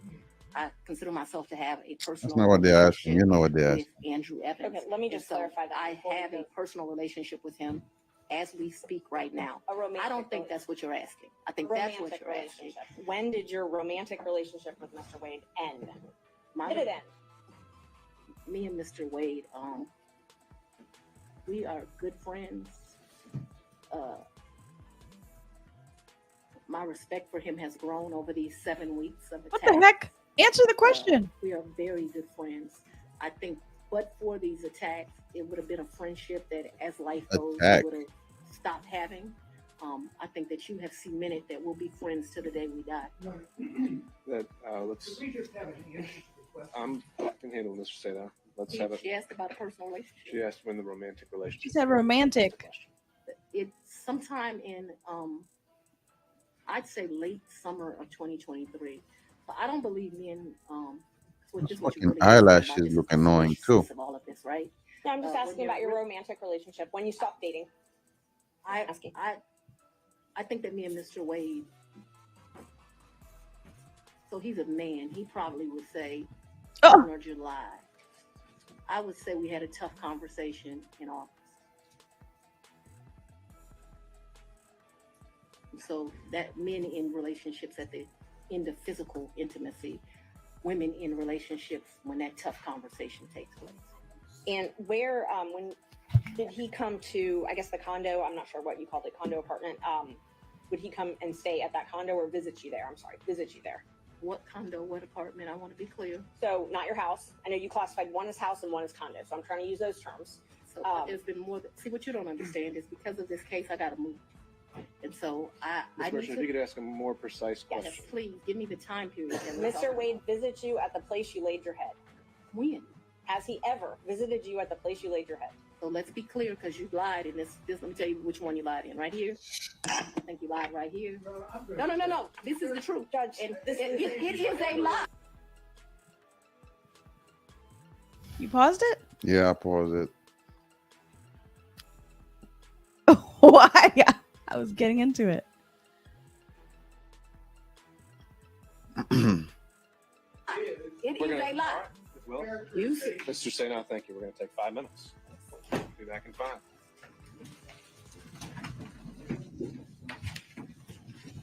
You say that? You saw what just happened? No, you paused it. Interrupt the flow. They taking a break. Why after she said that they took a break? Yeah. Place you laid your head. Hold on. Let's be clear, because you lied in this. Let me tell you which one you lied in. Right here. I think you lied right here. No. This is the truth, Judge. And This it is a lie. It We're is gonna- a lie. Ms. Willis? You see. Mr. Seda, thank you. We're going to take 5 minutes. Be back in 5. The judge said that. You see? She knows she done fucked up because the judge just Got up and left.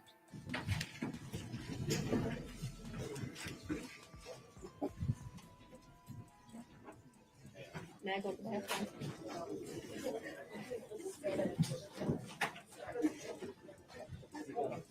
Who are those guys? probably a security team.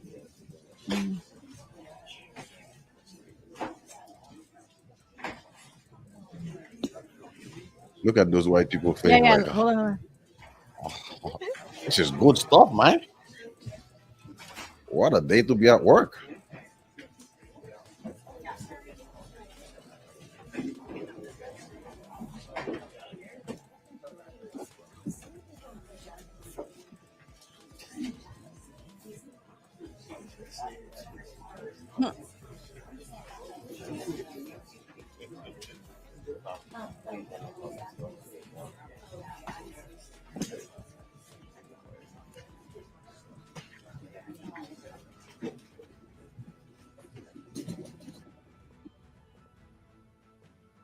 Okay, go ahead.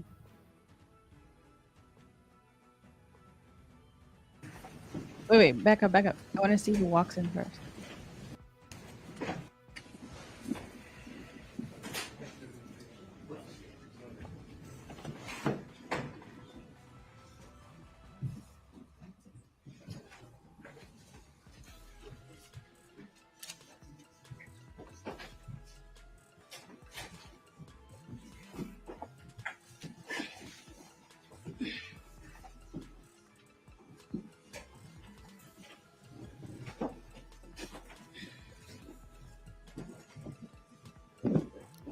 That next piece is very revealing. Yeah. Hold on.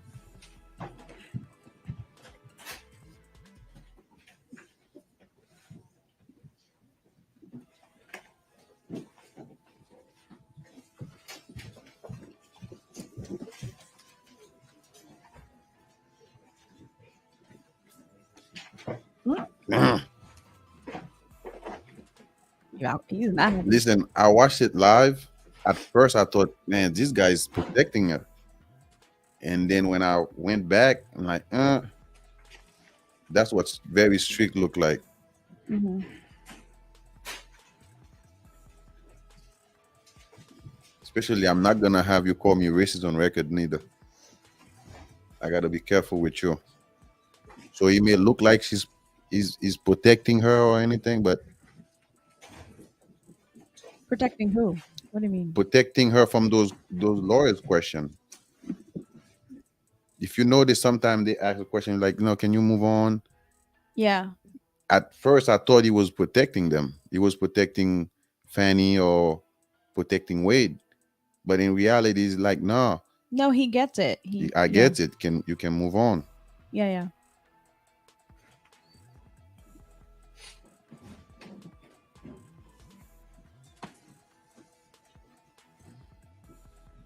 You see, like, he about to say something real.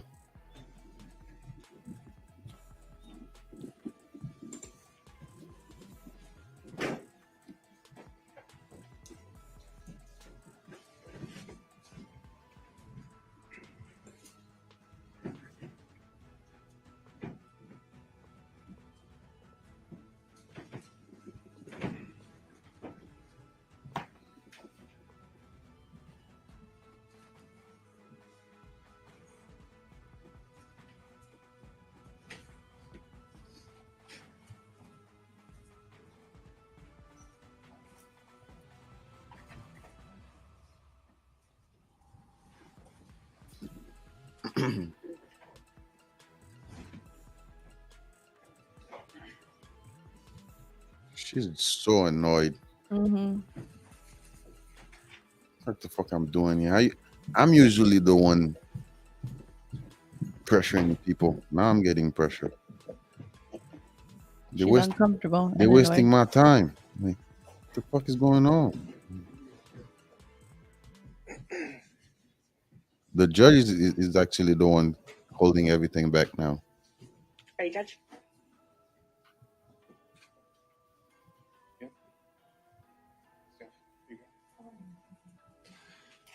Thank you. We're back on the record. Before we proceed, though, I'll advise everyone here, this being a room mostly full of lawyers who have spent their lives in and out of a courtroom. We all know what professionalism looks like, what decorum looks like, and devoting ourselves to the rule of law and proper advocacy. I would urge everyone to keep those principles in mind, starting with the fact that we won't talk over each other. And from there, we'll get through this. Ms. Merchant. Thank you, Judge. Who you think that was for? For her. How often did Mr. Wade visit you at a place where you were living between 2019 and 2021? So you want to start with the lie that he lived with me in South Fulton in 2019, a home he's never been to? That's one lie you told in your document. No, Judge, I didn't ask her You see the judge like. Yeah. about that. Ms. Merchant, I want you to ask a very precise question. I think she's saying and answering that he did not live with her. So why don't we break that up into smaller parts? And I didn't ask about living. But you put in your, while we're talking about professionalism, no, while we're talking about professionalism, she put in 3 different documents. Well, He she'll lived have with me. Full opportunity to respond. Oh man, see that? That's disrespecting to the judge. In And 2000 filed that with the court. in professionally. 2019, He's never been to South Fulton. In 2019, I lived in South Fulton. He has never been to my residence in 2019, ever, not once. in 2020? 2019, he's never been to your residence in any place. I lived in my home in South Fulton before I started getting the threats that were here, a house I paid for with my own sweat and tears. I'm no longer able to live there. But in 2019, I did. And in the 2 months of 2019 that I knew Mr. Wade, 3 months, the beginning of October, all of November, and all of December, Mr. Wade never came to my house in South Fulton. Let me help you out. I lived there in 2020. He never came to my house in 2020, let alone live with me, as you put falsely in these documents. In the first 3 months of 2021, when I could still enjoy my home, Mr. Wade never came to South Fulton, and it is certainly a lie that he lived with me. So in 2020, so you said 2019, 2020, did Mr. Wade ever visit you at a place that you He resided? has never been to my home in South Fulton. 2020 was before I knew that a phone call was going to be made and I was going to have to abandon my home. As a result thereof, he never visited, lived at, came to, or has seen South Fulton. You qualified that with your home in South Fulton. That's where I lived in 2020. 2020, did he ever visit you at a place that you resided? Okay. I don't understand. You must give me that. In 2020, I lived in South Fulton. Okay. That's the only place I lived in South Fulton. That's before I had to abandon my home, Judge. All right. And at my Well, home I in think we're gonna South clarify Fulton, this. We'll break it down. he never came there, okay? So if you don't come someplace, you can't live there. Ms. Willis, that's I'm gonna have to caution us. Listen, that's when I kind of like, this guy is he's not a pushover. Gonna be my first time I have to caution. You can listen to the questions as asked, and if this happens again and again, I'm gonna have no choice but to strike your testimony. So, we need to break this down. This merchant's question, I believe, is asking whether you lived anywhere other than South Fulton. I did not live anywhere but South Fulton, Georgia in 2020. That is before I began my prosecution of this case, and it was my plan to only live there. Did Mr. Wade ever visit you at the condo that you leased from Miss Yeardy? He visited that condo, yes. He did. Yes. Did he ever spend the night at that condo? No. Just visited. Yeah, but he did visit for sure. Did you ever go out to eat together, other than the lunches you talked about, In during 2020? 2019 or 2020? I would think that we probably went to lunch, but it wouldn't have been, let me think, 2019. I'm going to say, I don't know. I'm going to say we probably broke bread someplace in 2019. I don't remember it, but it seems like we would have broke bread sometime in 2019. So I'm going to say yes, although I have no recollection. But it seems to me like I go out to eat and drink with pretty much everyone. So I'm going to say yes. So outside of the vacations that we've already talked about, did you ever go out to dinner with Mr. Wade? I mentioned to you that I have Just answer the question. We're asking very vague questions. I thought we were treating the witness as hostile under 611. We're no longer doing that. So we're going to go back and forth. We need to be more specific with our questions if we're going to treat her as hostile. All right, Ms. Merchant, it's not so much. I think you can elect between leading and open-ended questions, but I think we are still wondering about, and I think we need to get back on track of focusing on the financial benefit or the relationship. And my next question about if you did go out to dinner, who paid when you went out to dinner? He paid. I paid. You both paid. Okay, so let me be real clear. We didn't say, oh, the bill is $102. You give $51, I'll give $51. I don't operate like that with my girlfriends. I don't operate like that with anyone. He caught the bill, I caught the bill. Whomever. Did you ever pay him through Cash App? No. You only ever paid him through cash? Yes, we're talking about. I'm very confused. You've now. never Like, given Mr. Wade money through Cash App. No, The only money you've ever given him outside of a contract is cash. I didn't give him money in a contract, so that was cute. But I didn't give him money outside in a contract. What happened? No, we're gonna answer it since you said it. He worked. He worked more hours than he was paid, and the county paid him for the work that he did. So don't be cute with me and then think that you're not going to get an answer. And I will ask you about the contract in a minute. I asked you about cash. Did you ever pay him anything? And I'm trying to qualify my questions. I'm not talking about the contract with Fulton County that was paid. I'm not talking about that. I'm talking about outside of that. Did you ever pay him anything other than cash? I've only given cash a few times in the course of what we're talking about. So you've If never we used would go to credit card? dinner, Let her finish her answers. if we would go to dinner, I wouldn't give him cash because he paid for dinner or I paid for dinner. I've given him cash only a few times in life, probably 4. Okay. Probably the most money I've ever handed him is $2,500. The least amount of money I've handed him, probably between $500 and $1,000. You never wrote him a check?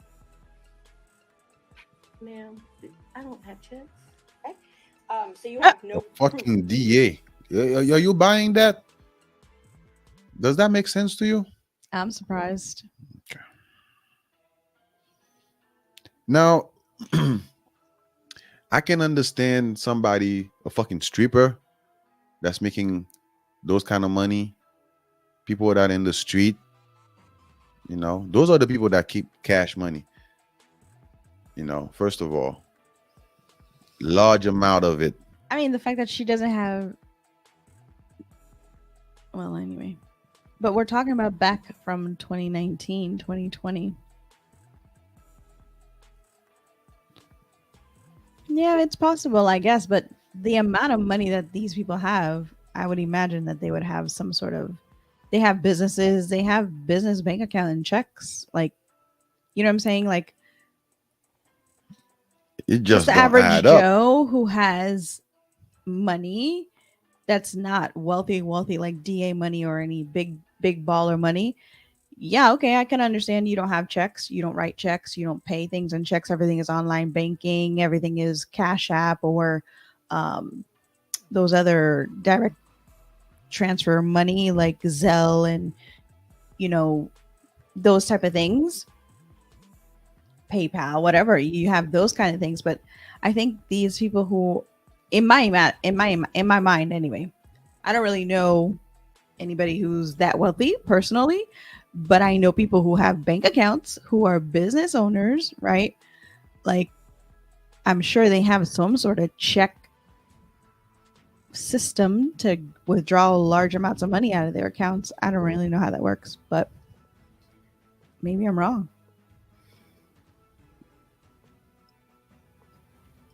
So basically, you get to make it where everything can be legit, but you still in your personal dealing still like a some local street guy, some you know. Why is it? Because you don't want the IRS to come trace what? Like, it don't make sense when all your money comes from The county, the county, the government. Yeah, you know what I mean. Direct deposit. That was one of the questions. All your job, you get direct deposit. So for you to have cash money, at some point, you got to go to the bank. If not, if you don't have the cash, you give people that piece of paper, or you swap your card. Yeah. Of any reimbursement for any of these things because it was all cash, right? The testimony of one witness is enough to prove a fact. So my Are you question was, telling do me you that have I'm any lying to you? proof? Is that what you're intimating right here? You see? I'm asking if you have any proof that you paid from any of these The monies. proof is what? Of any reimbursement for any of these things because it was all cash, right? The testimony of one witness is enough to prove a fact. So my Are you question was, telling do me you that have I'm any lying to you? proof? Is that what you're intimating right here? I'm asking if you have any proof that you paid from any of these The Came proof to is what I challenge just the told you. lady. You've no 500 and 1,000 those trips, those trips. I miss of any reimbursement for any of these things because it was all cash, right? The testimony of one witness is enough to prove a fact. So my Are you question was, telling do me you that have I'm any lying to you? proof? Is that what you're intimating right here? I'm asking if you have any proof that you paid from any of these The monies. proof is what I just told you. You have no written proof. that correct? So I have some, probably some transactions like in Belize. I probably spent $500 on my card in Belize. I spent 800, I can't remember, $900 on each of our tickets to go to Belize. I did the $700. I probably got some minor expenses in Aruba that would be on a card. But for the most part, for those trips, other than, so the 2 cruises, I gave him money for those before we ever left, because they were pre-booked. Let me answer. Well, the question was if you had any written proof. And so I've answered you that I've had written we proof. can move to the next question. If you've answered if you had any written proof, and that was my question. I want to make sure that we're clear that for the 2 cruises, Judge, I asked if she gave him written proof. We're not going to talk over the show. Ms. Merchant, she answered your question, so you can ask the next question. Ms. Willis and Ms. Cross will have plenty of opportunities to let you clarify your answers when it's her turn. Thank you, Judge. Knowing your role as district attorney. You see that? The judge just passively, like, cut your shit. Go ahead, Miss Merchant. Yeah. Give the lead away to the. You know that public funds are scrutinized and money is scrutinized and things like that. You understand? I'm sorry, go ahead. You understand you're under a microscope. You have reporting requirements, all of those types of things. You have no record other than your testimony of the money that you've given Mr. Wade. You've already asked that question. Let's keep going. When you took office, you had a tax lien of $4,600. Did you pay that with cash when you made that tax lien whole? I probably paid through however you pay. Okay. So, but you were saying that you had amounts of cash. You still had that lien in 2022 when you were dating Wade and going on these trips. So the cash that you gave him, that could have been used to pay this tax lien off? You gonna tell me how to pay my I'm bills? gonna object. This is not relevant as it relates to why we. Ms. Merchant, are you trying to establish that she was insolvent in some way? I definitely was trying to establish that she did not have these mass amounts of cash that she's talking about. Yes. Mailed. All right. Yeah. Ask You the see that question, ask face? the question. You had a tax lien in 2022, $4,600. Did you say I did? And you did not use this cash that you had to reimburse Mr. Wade to pay that off, correct? No. I went shopping too when I didn't pay it off.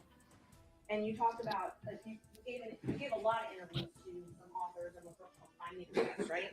I would not characterize it as a lot. I probably have spoken to them 2 or 3 times. My question is relevant as to. I think it's already come up. That finances are discussed in the book. I'll overrule that. Thank you. Ms. Willis, you can continue your answer. What came up with Mr. Wade is a hearsay statement that he was asked about in relationship to what Ms. Willis may or may not have said in relation to an offer. So it's not relevant to testimony that's occurring this time. I think Ms. Merchant has said that inside the book, she also makes a statement as to her own finances, and that's at issue. So you gave interviews to the authors of this book, correct? Once or twice. Okay. And 3 times, just to be comprehensive. I don't know if it was 3 times, 2 or 3 times, I think. you were quoted in the book, and I will give you a chance to say if this is a misquote. You were quoted, when they asked you about if you wanted to run for office for DA, you were quoted, "I really don't want to be financially effed up again." Do you remember saying that? So what that refers to, My question first is if you remember saying that. I remember saying something similar to that, but I would like to be able to explain what that's in fine. reference to. That's not in reference to anything else. It was a huge sacrifice to be district attorney in Fulton County. Huge. I was doing just fine. I had a municipal court judgeship that was paying me $100-something thousand a year, and like you got to show up twice a week. Easiest thing I've ever done in life. You hear that? I also had private clients that were paying me to represent them. So I was able to have a law practice and that. Raising 2 daughters by myself, there were times in life where things were hard. And so I was telling people, I don't really run for DA. I don't want to run for DA. I'm in a good position right now. I got this easy job that I enjoy, being the chief judge of the city of South Fulton. I'm making money at the law firm, and I'm not sure that I want to make this sacrifice. And why does it always have to be me? Eventually, I prayed. I think that I was the appropriate person. I think that I did that. So when you're referring to that, what I'm saying is why should I make a sacrifice again? And what I was not talking about is being district attorney. Once you get elected district attorney, you're in a fine financial position. I make over $200,000 a year. What I was talking about is I ran for judge. When I ran for judge, I took $50,000 of my personal money out of my retirement. And that money ended up being lost. And I know when you bet on yourself, you're going to have to bet money on yourself. And so what I was talking about was not wanting to go through the personal financial expense of running for office. By no means did I think that I was going to be financially in a bad position once I won. Let's talk about what I was up against, because it's important to understand that comment. I had a district attorney who had been here for 24 years. People, no, it's very relevant as to what my mindset was about this. So I'm trying to answer your question. So what I was saying is Tailored solely to finance. right, but it is about my finances. If I didn't, nobody put me in the seat. So I had already run for office once. I had spent $50,000 of my own money running, and it was vamoose, nothing. And so when I'm talking to those offers, I'm talking about the contemplation of the sacrifice of the run, not the sacrifice of once you become DA. The odds were against me. I was likely going to lose the election based on who I was running against. So that needs to be in the appropriate context. Isn't it true that the authors also wrote, and you can dispute this if you'd like, that you were broke after that race? The 2018 race. Yes. Yeah, that was a hard race. I wasn't broke like I didn't have any. So broke is relative to depending where you are, but that hurt to lose that $50,000. So I'm sure my mental mindset was like, I just gave $50,000 away. Right.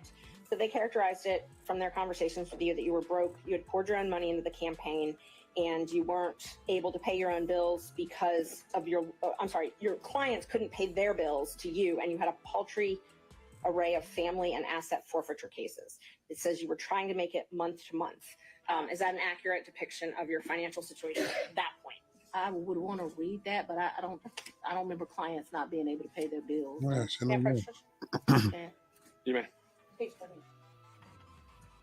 I have not read this book.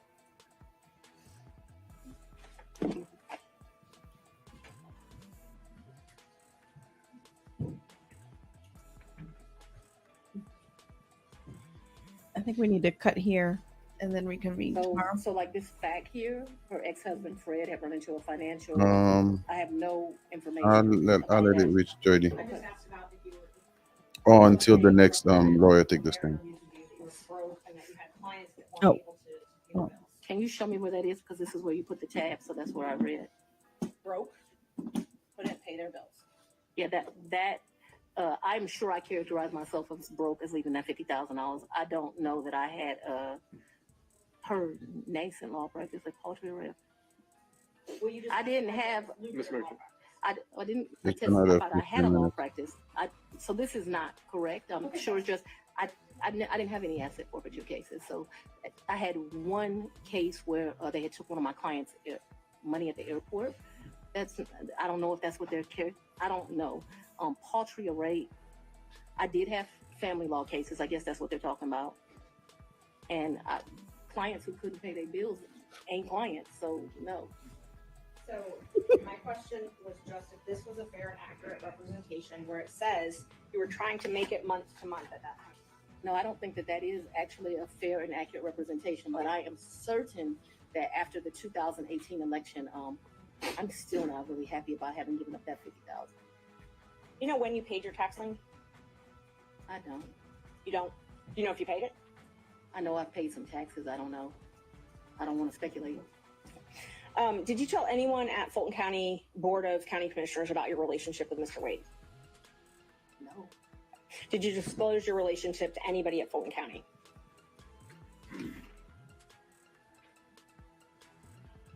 No, I don't think so.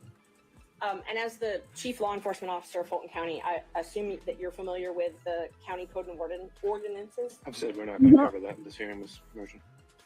I'm sorry, Judge? I think we said we weren't going to cover the county regulations. Okay, and I won't. Let me ask you this then. So are you aware that you're required to disclose any relationship with someone that you contract with in Fulton County?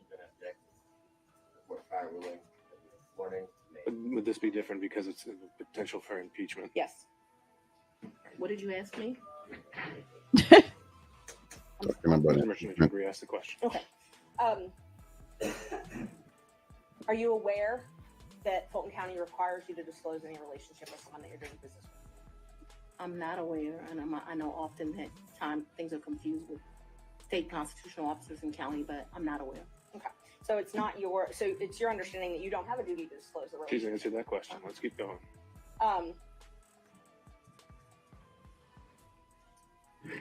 Did you keep track of this cash that you paid him at all?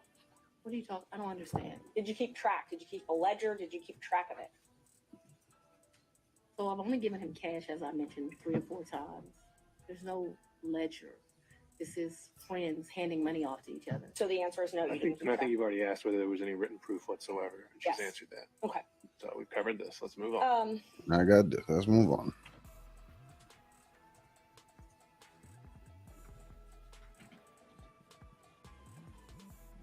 Who are you referring to when you suggested that Mr. Roman's motion to disqualify was racially motivated? We already said we're not talking about the forensic misconduct that's been alleged. And And just so the record is clear, I don't believe I said that his motion was racially motivated, so I don't want that to stay there. I've never said his motion was racially motivated, so that should not be Ms. true. Willis, I think it would be best if we don't need to go down that road. We're going to save that for argument. You once said that you would not engage with a personal relationship with anyone that worked for Fulton County. Is that correct? An employee? Anyone that worked for Fulton County. I think I said an employee. Okay. So that's the qualification you give an employee? You wouldn't. I think that's a statement that I made. So if you want to quote me accurately. So it's your position because Mr. Wade was not an employee? Or it's your position he wasn't an employee, correct? Mr. Wade is not an employee, and he will tell you that over and over again. The boss. Just one moment, Judge. Contractor. I'm sorry, the statement, just so I make sure I accurately quote you. What you said was you won't sleep with people who work under you. Do you not consider Mr. Wade working under you? I consider Mr. Wade to be an agent. Agent? Yeah, All right. an appointee is what I really would think of him as. Your point, whatever merit it has, Ms. Merchant, is on the record. Next question. They got it. All right. The judge got it. Do we need any moments in a minute? Mr. Sadow. No, I'm ready to go, Your Honor. All right. All right, I'm about to let me just let him introduce so I know exactly where to pick up.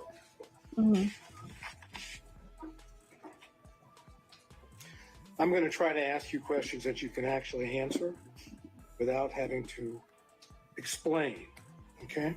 Yes, sir. My comprehension skills are pretty good, so we should do all right. We shall soon see. Let's go. I like this guy. If I heard you correctly, you moved into what I will refer to as the Yurti condo in either March or April of 2021. Is that correct? Sometime between late February and April. Yes, I don't. Just so we're clear, yes. But in that time period, you're in the ballpark. We're in the ballpark. And is that Yurti condo, would you say that it is in Hapeville? It is in Hapeville, yes, sir. And you moved in there for safety reasons? My father, yes, I moved in there.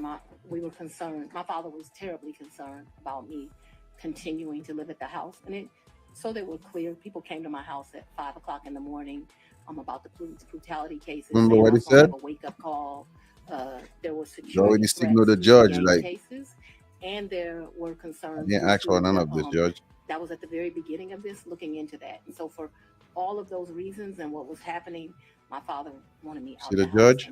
and, begrudgingly, I left. Okay, so the answer to the question was a yes for safety reasons, correct? Those were all of the things that caused the safety concerns. I'm sorry. I'm not questioning whether they are or are not safety concerns. I just asked that you moved into this condo, the RT condo, Right. for safety reasons, right? Yes. Okay.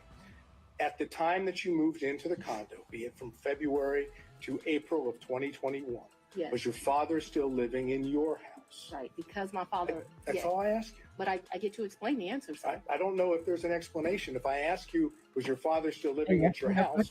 The answer is either he was or he wasn't. Yes, but you are going to get to argue at the end of this, as we both I'm know. not going to argue And so anything. I I'm would going to like ask. be able to explain why. I'm going And so, to. yes, because my father is an older gentleman, he was worried about COVID and he stayed. Ms. Willis, I'm gonna have to say that's second time. Whenever we have to put a pause, we stop testifying, okay? You'll have a chance to explain yourself. Mailed. I'm gonna stop it here. So Okay, we'll be back tomorrow. all right.